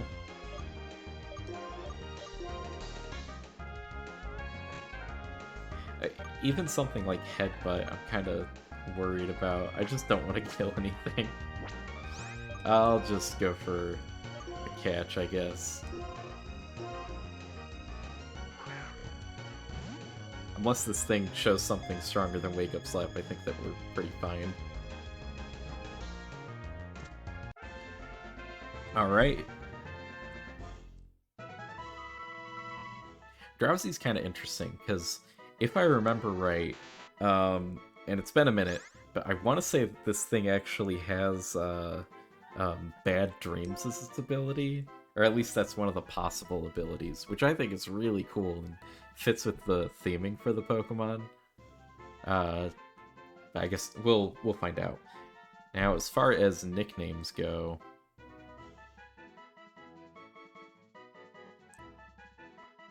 we've got...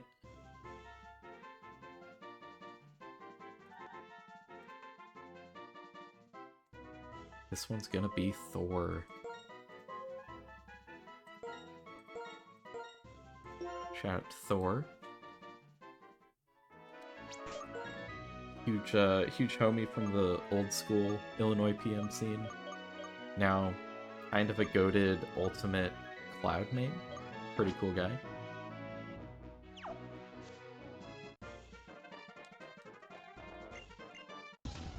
Fight this guy, and then I think that's the only trainer in the way of us getting up to the forest.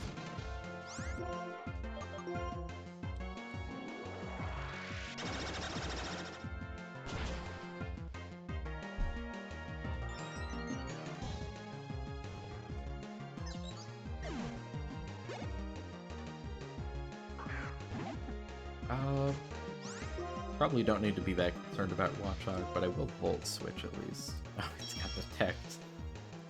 Yeah, the classic AI urge to use a Protect move at all times. This might even kill. Oh, not even with the special attack boost. Unfortunate. Well, we'll bring in... I think Knave should be fine here. Oh, it's going for Hypnosis. Please don't hit. This thing is just here to waste our time. It's gonna go for Detect Hypnosis. Oh, Hyper Fang. Okay. Would have been a lot scarier if that was Super Fang, honestly. You don't have to worry about resisted Hyper Fang. Lunge. Well, I guess it doesn't get the secondary effect because of sheer force, but a Bug-type move isn't half bad. I think we'll get rid of Headbutt for it. Like, Body Slam's stronger anyway, so it's whatever. Bryn Pluck, though. I don't think I want to switch Boosin back in necessarily. Do I? We'll bring in Tuck. Spread the experience around a little bit.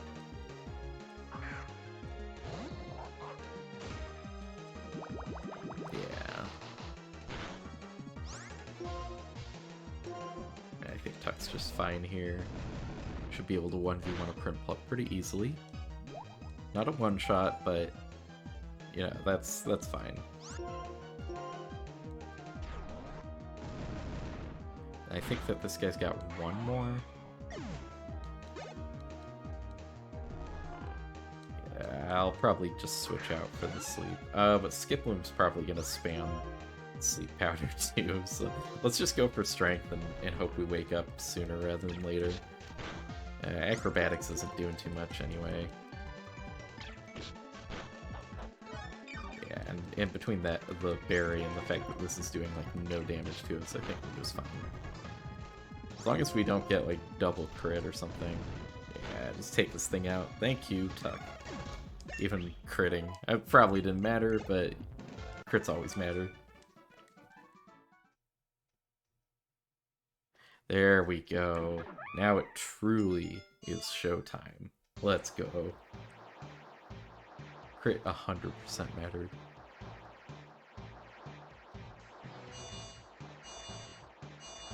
This is what I'm here for. Man, Darmanitan is so good. It's got so much dumbass energy. And And like between sheer force and life orb, it just gets so much extra damage boosts. Hammer arm could be pretty nice. I think I prefer it over body slam because most of the time I'm just gonna be going for stab, fire, punch anyway. So it's kind of like the other stuff is just there in case they resist fire. Looking good.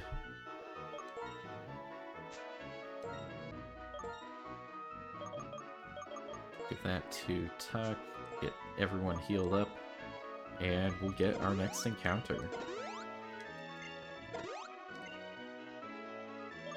Okay. No, this should be, Gen 5 music. It does have Heart Gold Soul Silver vibes, though. I'll agree with that. At least I think so. I could be totally wrong, though. I might have to do a little bit of digging after stream. Dawnstone, I don't think that we've got anything that evolves from that right now anyway, but nice to have. Could make a future encounter a lot better. Go in here, get our encounter, and then probably take on the subway bosses. Yeah, the DS era's music is just top-notch.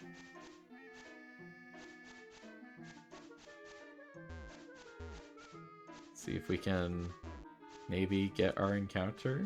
Question mark? There we go. Ooh, that's kind of cool.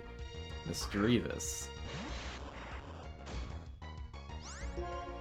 We'll go ahead and hit it with Quick Thunder Wave. Then we're kind of in the same dilemma as we were with the Drowsy, where I don't know if I've got anything that does small damage. We've got a bunch of big damage mons now. Lego Yoda might not kill it, but I think the level advantage makes me kind of nervous. We'll just throw Dream Balls at it for now.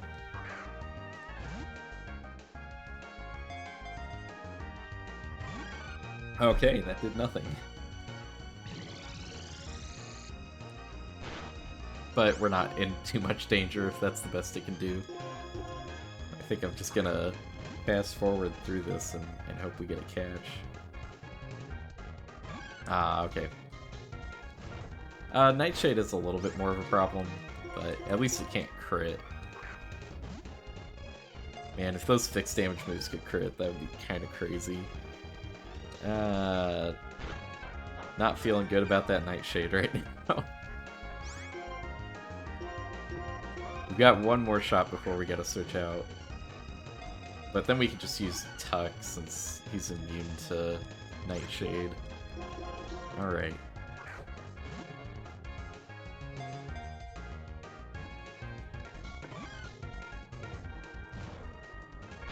Okay, it is Tuck's turn.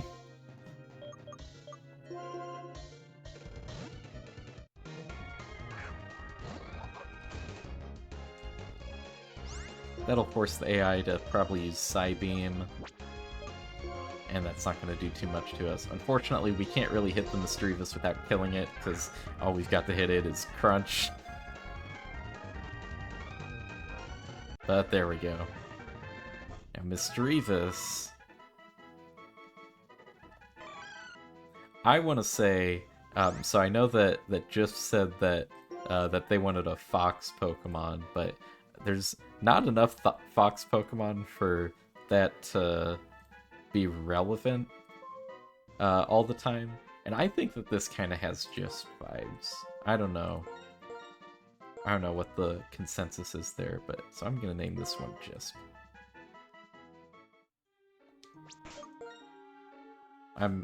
I hope that they will forgive me for not making them a fox. Let's see.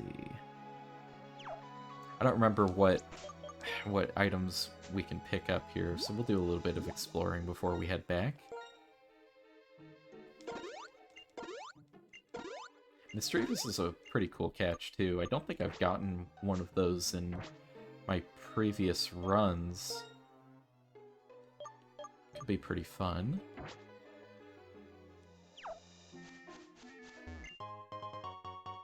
More evolution items.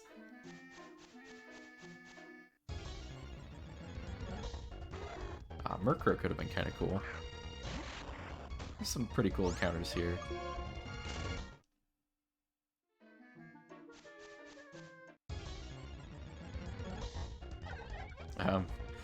Okay, it's female Combi. If it was male Combi, I would have breathed a sigh of relief that that wasn't the encounter. Vespiquen could be kind of cool, though, honestly. It's this guy.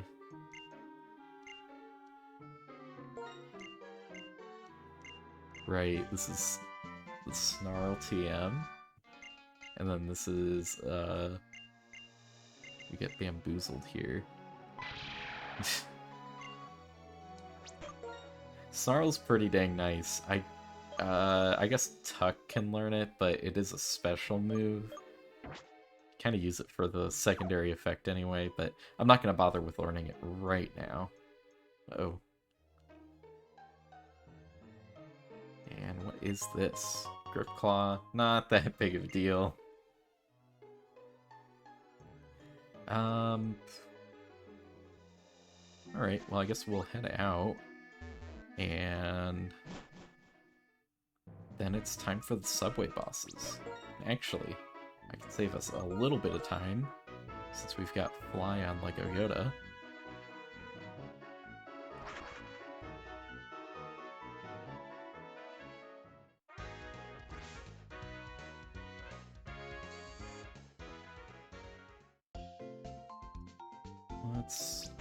Let's take a look at our recent catches.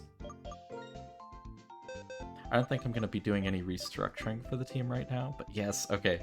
It does indeed have Bad Dreams. That's pretty dang cool. So the enemy will take damage every turn that they're asleep if Drowsy's on the field, so it kind of works with it being like a sleep-themed Pokemon. Hypnosis still isn't the most reliable move to hit, but you can use it in conjunction with some of your other Pokemon, or you can just kind of gamble on a Hypnosis hit every now and then. It's pretty cool. Let's see. Alright, we got Joey the Numel. Special attack boosting nature is pretty cool. Infiltrator. I don't know what other abilities are possible on Smagius, so... or Mischievous. So I'm not sure how to feel about Infiltrator. I guess there's some niche potential there, but not bad, not bad. I think that we're looking pretty good. We've got a pretty decent stock of additional Pokemon, and our current team is pretty solid. Feeling pretty good about that. I think this next battle could be a real test for us, though. We'll see what the subway bosses have to say about our team. What's really tough here is, I mentioned before, it's a multi-battle. So I've only got one guy out, and then, you know, there's an AI partner, but they're not always going to be doing the most useful things for us. But and then also the subway bosses themselves have some pretty threatening Pokemon on their teams. If I remember right, they lead with Electros and Chandelure, so two fully evolved Pokemon, and type-wise they complement each other pretty well.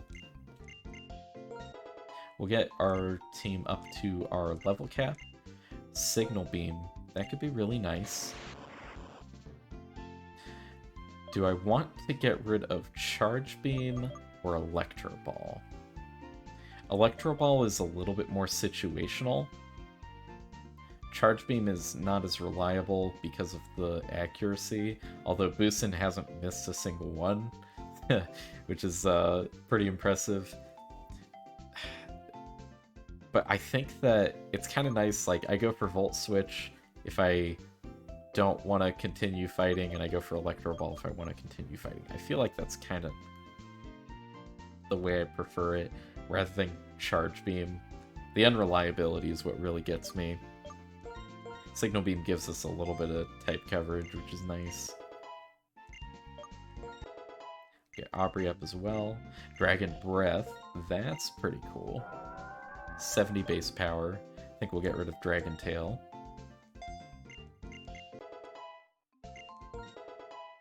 $35, $36. I don't remember what level Rhyhorn evolves at, but I feel like Knave's pretty close to evolving. 80 base power Dark move versus 85 base power normal move. I think that the type coverage is probably nicer overall. The chance to boost attack is cool, but if I want boosts, I'll just go for Curse. It's kind of whatever.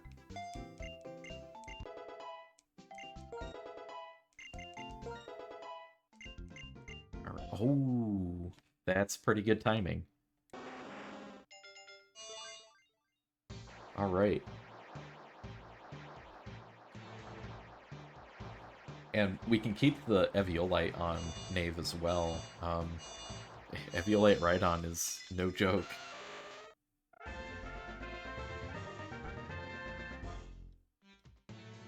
Hammer Arm. That's an interesting choice. Do I want to get rid of Crunch for it? That's some pretty good base power.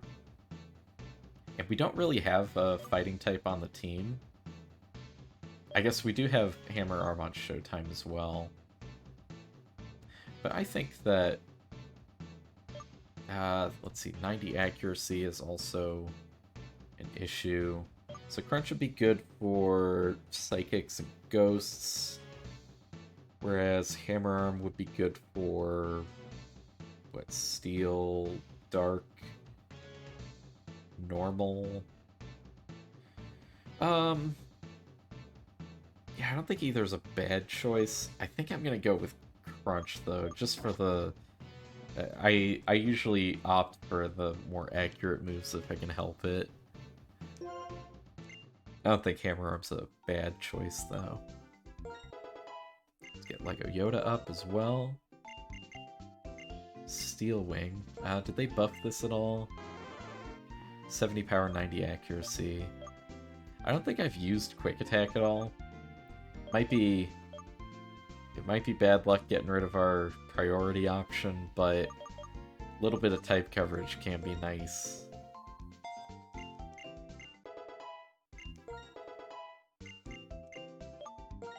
Gotta say, I wish that Lego Yoda had a bit more of a learn set.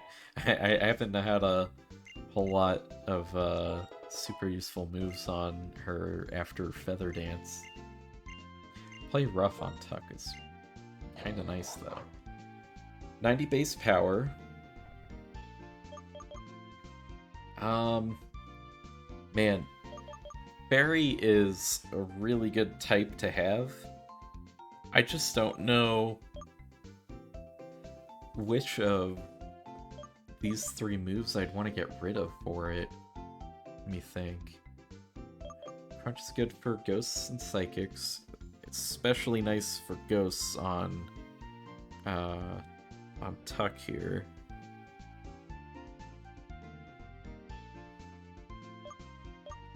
The sleep utility from Yawn is really good.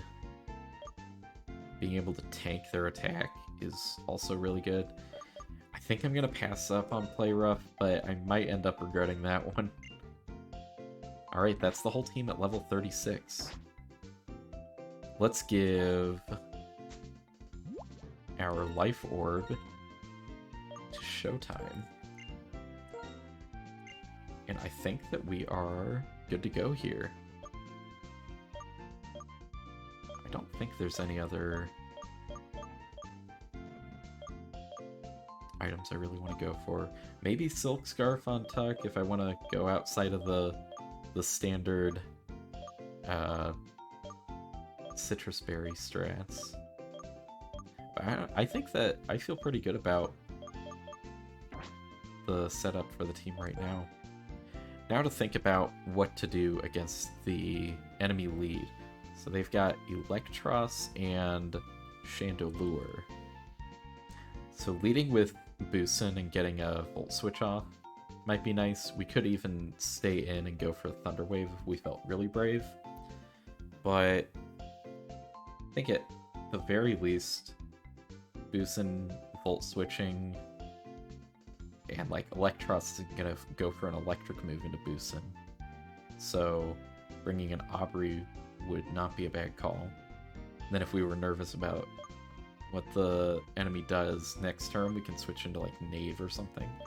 Yeah, I think that's a good basic initial game plan. I think that's what I'll go for to start things off. And then if I remember right, the subway bosses each have one of them has Espeon and one of them has Umbreon for their Pokemon in the back. They only have 4 Pokemon between the two of them, so it's kind of like the Lenora battle where it's not a full 6v6, but it's still kind of difficult. Let's give this one a shot.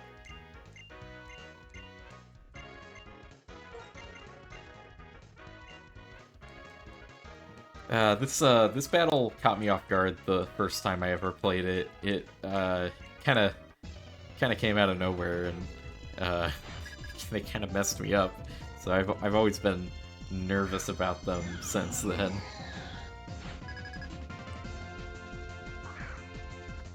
But that said, I think that our team can handle them. I think just a Volt Switch is probably the way to go. I don't know what to expect out of this Servine. Do I want to go for Thunder Wave? Nah, let's just Volt Switch to start off. Get rid of the Chandelure as quickly as we can.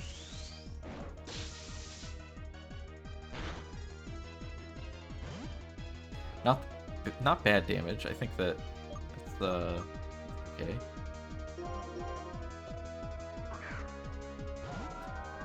I'm not sure if a Water Pulse from Aubrey would kill. That's what I'd be hoping for. Ooh, wow, that was quite the heat wave. Jeez.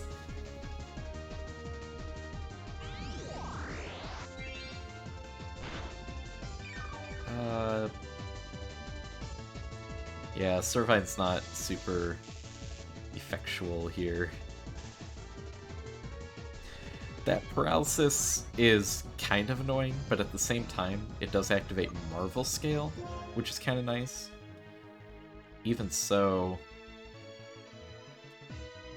can we expect an electric move into Aubrey and probably another Heat Wave? Seems like the most likely outcome here.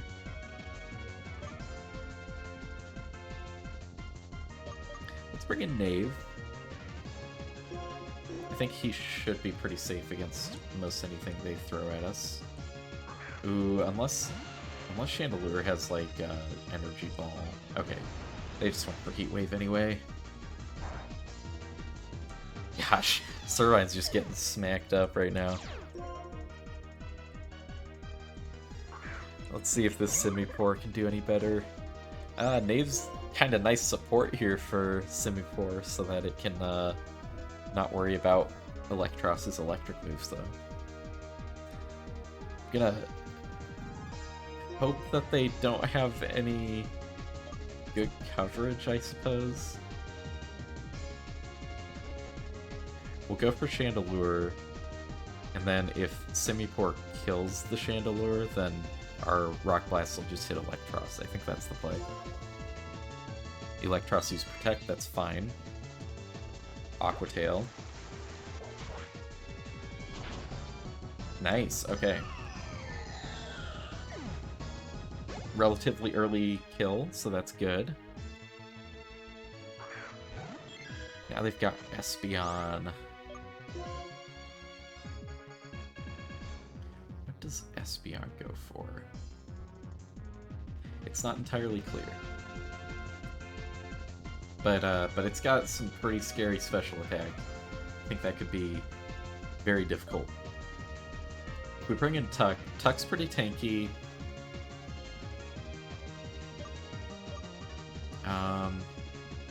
Doesn't have to worry about Electros as much as Aubrey, for example, would. And he could use Crunch on the Espeon. I think that Tuck's the play. I hope that Simipour can do at least something for us.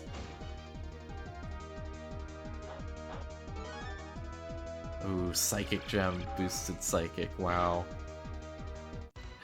Wow, Simipour living though.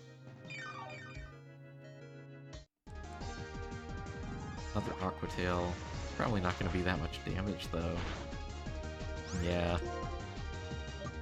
Well, we'll get a Crunch off on Espeon at least. I think Simipour is probably gone, but they can distract the enemy a little bit, and that's enough for me.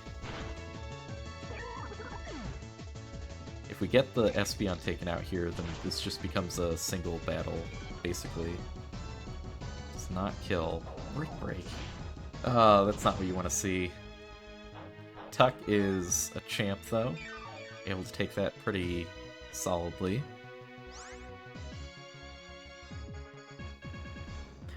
Now they're gonna focus me down, though. And this is where it gets kind of difficult, because now we're getting 2v1'd.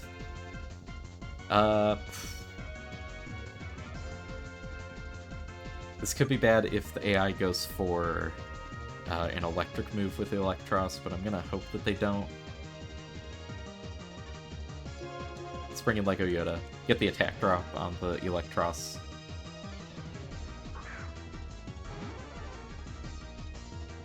And I think Lego Yoda can take basically anything these guys throw at her, as long as it's not an electric move or a sphere. That's good to know that it's got that, but also really scary that it does have that. So we'll have to keep that in mind with our folks that are weak to fighting.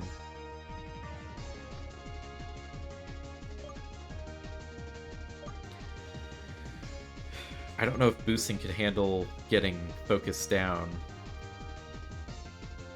but Electros is probably going to go for an electric move, and Boostin doesn't have to worry about that. But Espeon probably goes for a Psychic. Can Boostin take a Psychic? I don't know if we have many other favorable options. I think we gotta go for Boostin here. Come on. Come on, buddy. Hang in there. What would be really good here, Power Gem, I think that we're going to be okay with that. It's not Stab. Okay, and then Thunderbolt, that's about as good as we could have asked for, really. Wow, that's... Oh, the crit. But Boostin's still in it. I think we got to go for a Volt Switch. Take out the Espeon, and then we can deal with Electros solo. Good stuff, Boostin outspeeding everything. That's what I love about Electrode, it's just so dang fast. And now we switch out. I don't know what this thing could go for. It's got Protect, it's got Thunderbolt, and it's got Brick Break. And Thunder Wave. So it probably goes for Brick Break, right? That'd be the most likely. Would it go for Thunderbolt? I suppose it could. I can't get in the AI's head.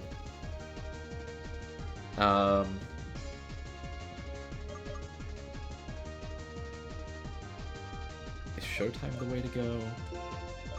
Is it Aubrey?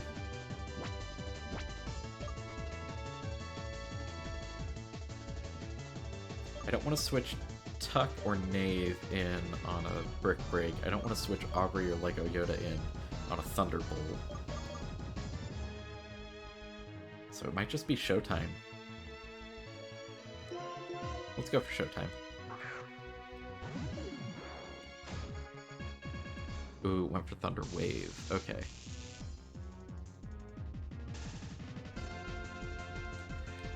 So this time around, The AI probably goes for Thunderbolt. That would be my guess.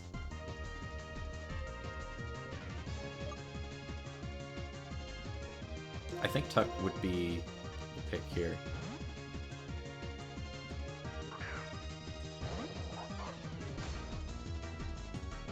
Right. You should be able to tank that, right? Now you outspeed Electros, right? Right? Come on, go for it. Go for it, Tuck. Okay, did outspeed. Can you kill it? Yes, you can. And you get the attack boost. What a goat. Last is Umbreon.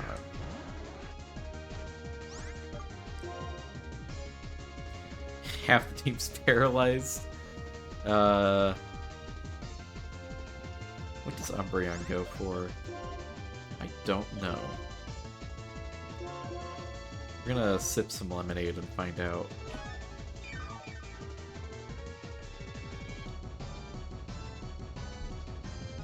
Ooh, foul play. That is not great. Oh, with the attack boost too? Man. That's not what you want to see.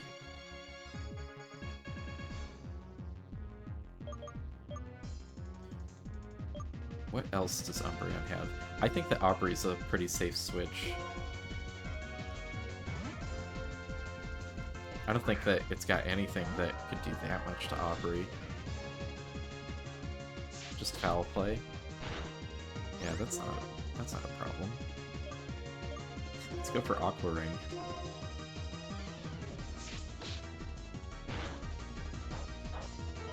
Got the berry to proc. Not every day that that you really get to make use of Aqua Ring. This might actually be helpful. If Umbreon just doesn't have the damage output, then we can just tank it out and I guess hit it with Dragon Breath would be nice for the paralysis chance, but maybe just going for raw damage on Water Pulse would be good. I'll go for Water Pulse for now, and we'll see how much damage we're actually doing. Ooh, Fake Tears could be a problem though. But what move does it have to leverage that? That's the question. This might be a risky click, but here's another Water Pulse. Oh, it's just going for Fake Tears again. Is it bluffing? Or does it actually have a move? I think I gotta switch. I can't take that. Is that leftovers? It is leftovers. Man, that...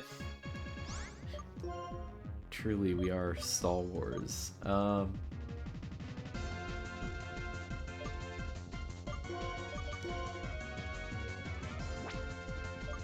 Let's bring in Knave. I think that he can take most anything. Foul play could be a little difficult, though. Okay, yeah, Knave's too good. I think the Eviolite's really showing its worth there. Let's hit a Bulldoze just to make sure that we're faster. Okay, because Umbreon is currently faster. Oh wow, good crit. But I still don't know if we're faster, and I don't want to risk Knave on outspeeding something. We'll just bring Aubrey back in. I think Aubrey's a pretty safe switch in most of the time against this thing. She just can't do a ton of damage to it herself.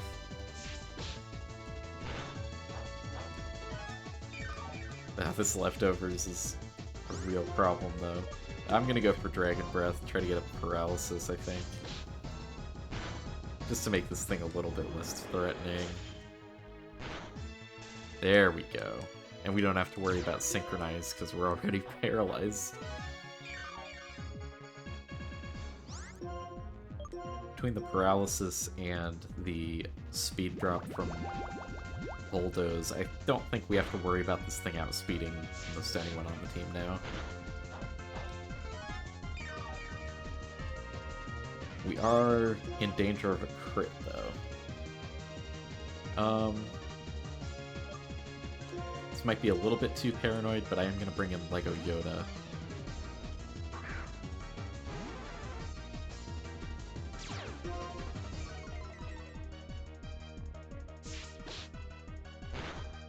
Ooh, another crit! Lego Yoda just lives all of these. Wow. But geez, that's not what you like to see. I mean, the crits, not living the crits. It's really tough because bringing in any of the physical attackers puts you at pretty significant risk. Then, I don't know, does Boosin live? I think Boosin can live. He has no physical attack. I just don't know how much damage he does. Alright. Let's go for Signal Beam and hope it kills. There we go. Not bad. That was a worrying battle, but we were able to get through it. Good stuff.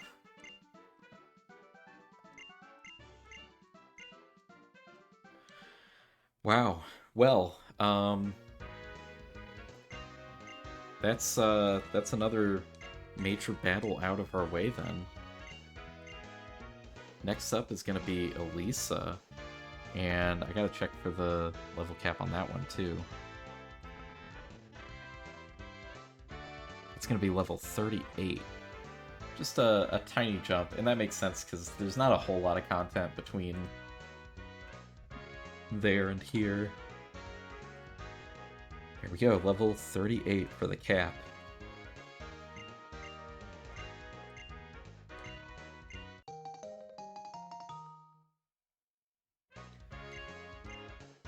Well, I think that this has been cool, but I think that I am going to call it quits for the night. This has been a very enjoyable stream. We got a couple important battles out of the way, but I think I'm gonna save Elisa for next time. So thanks again to all the folks who tuned in. Always a fun time. Gonna hit save here. If you want to watch old VODs, I've got them up on the YouTube channel. You can do the YouTube command to see that. Other than that, I think that's kind of it. So I will catch you folks later. Thanks so much, and see ya.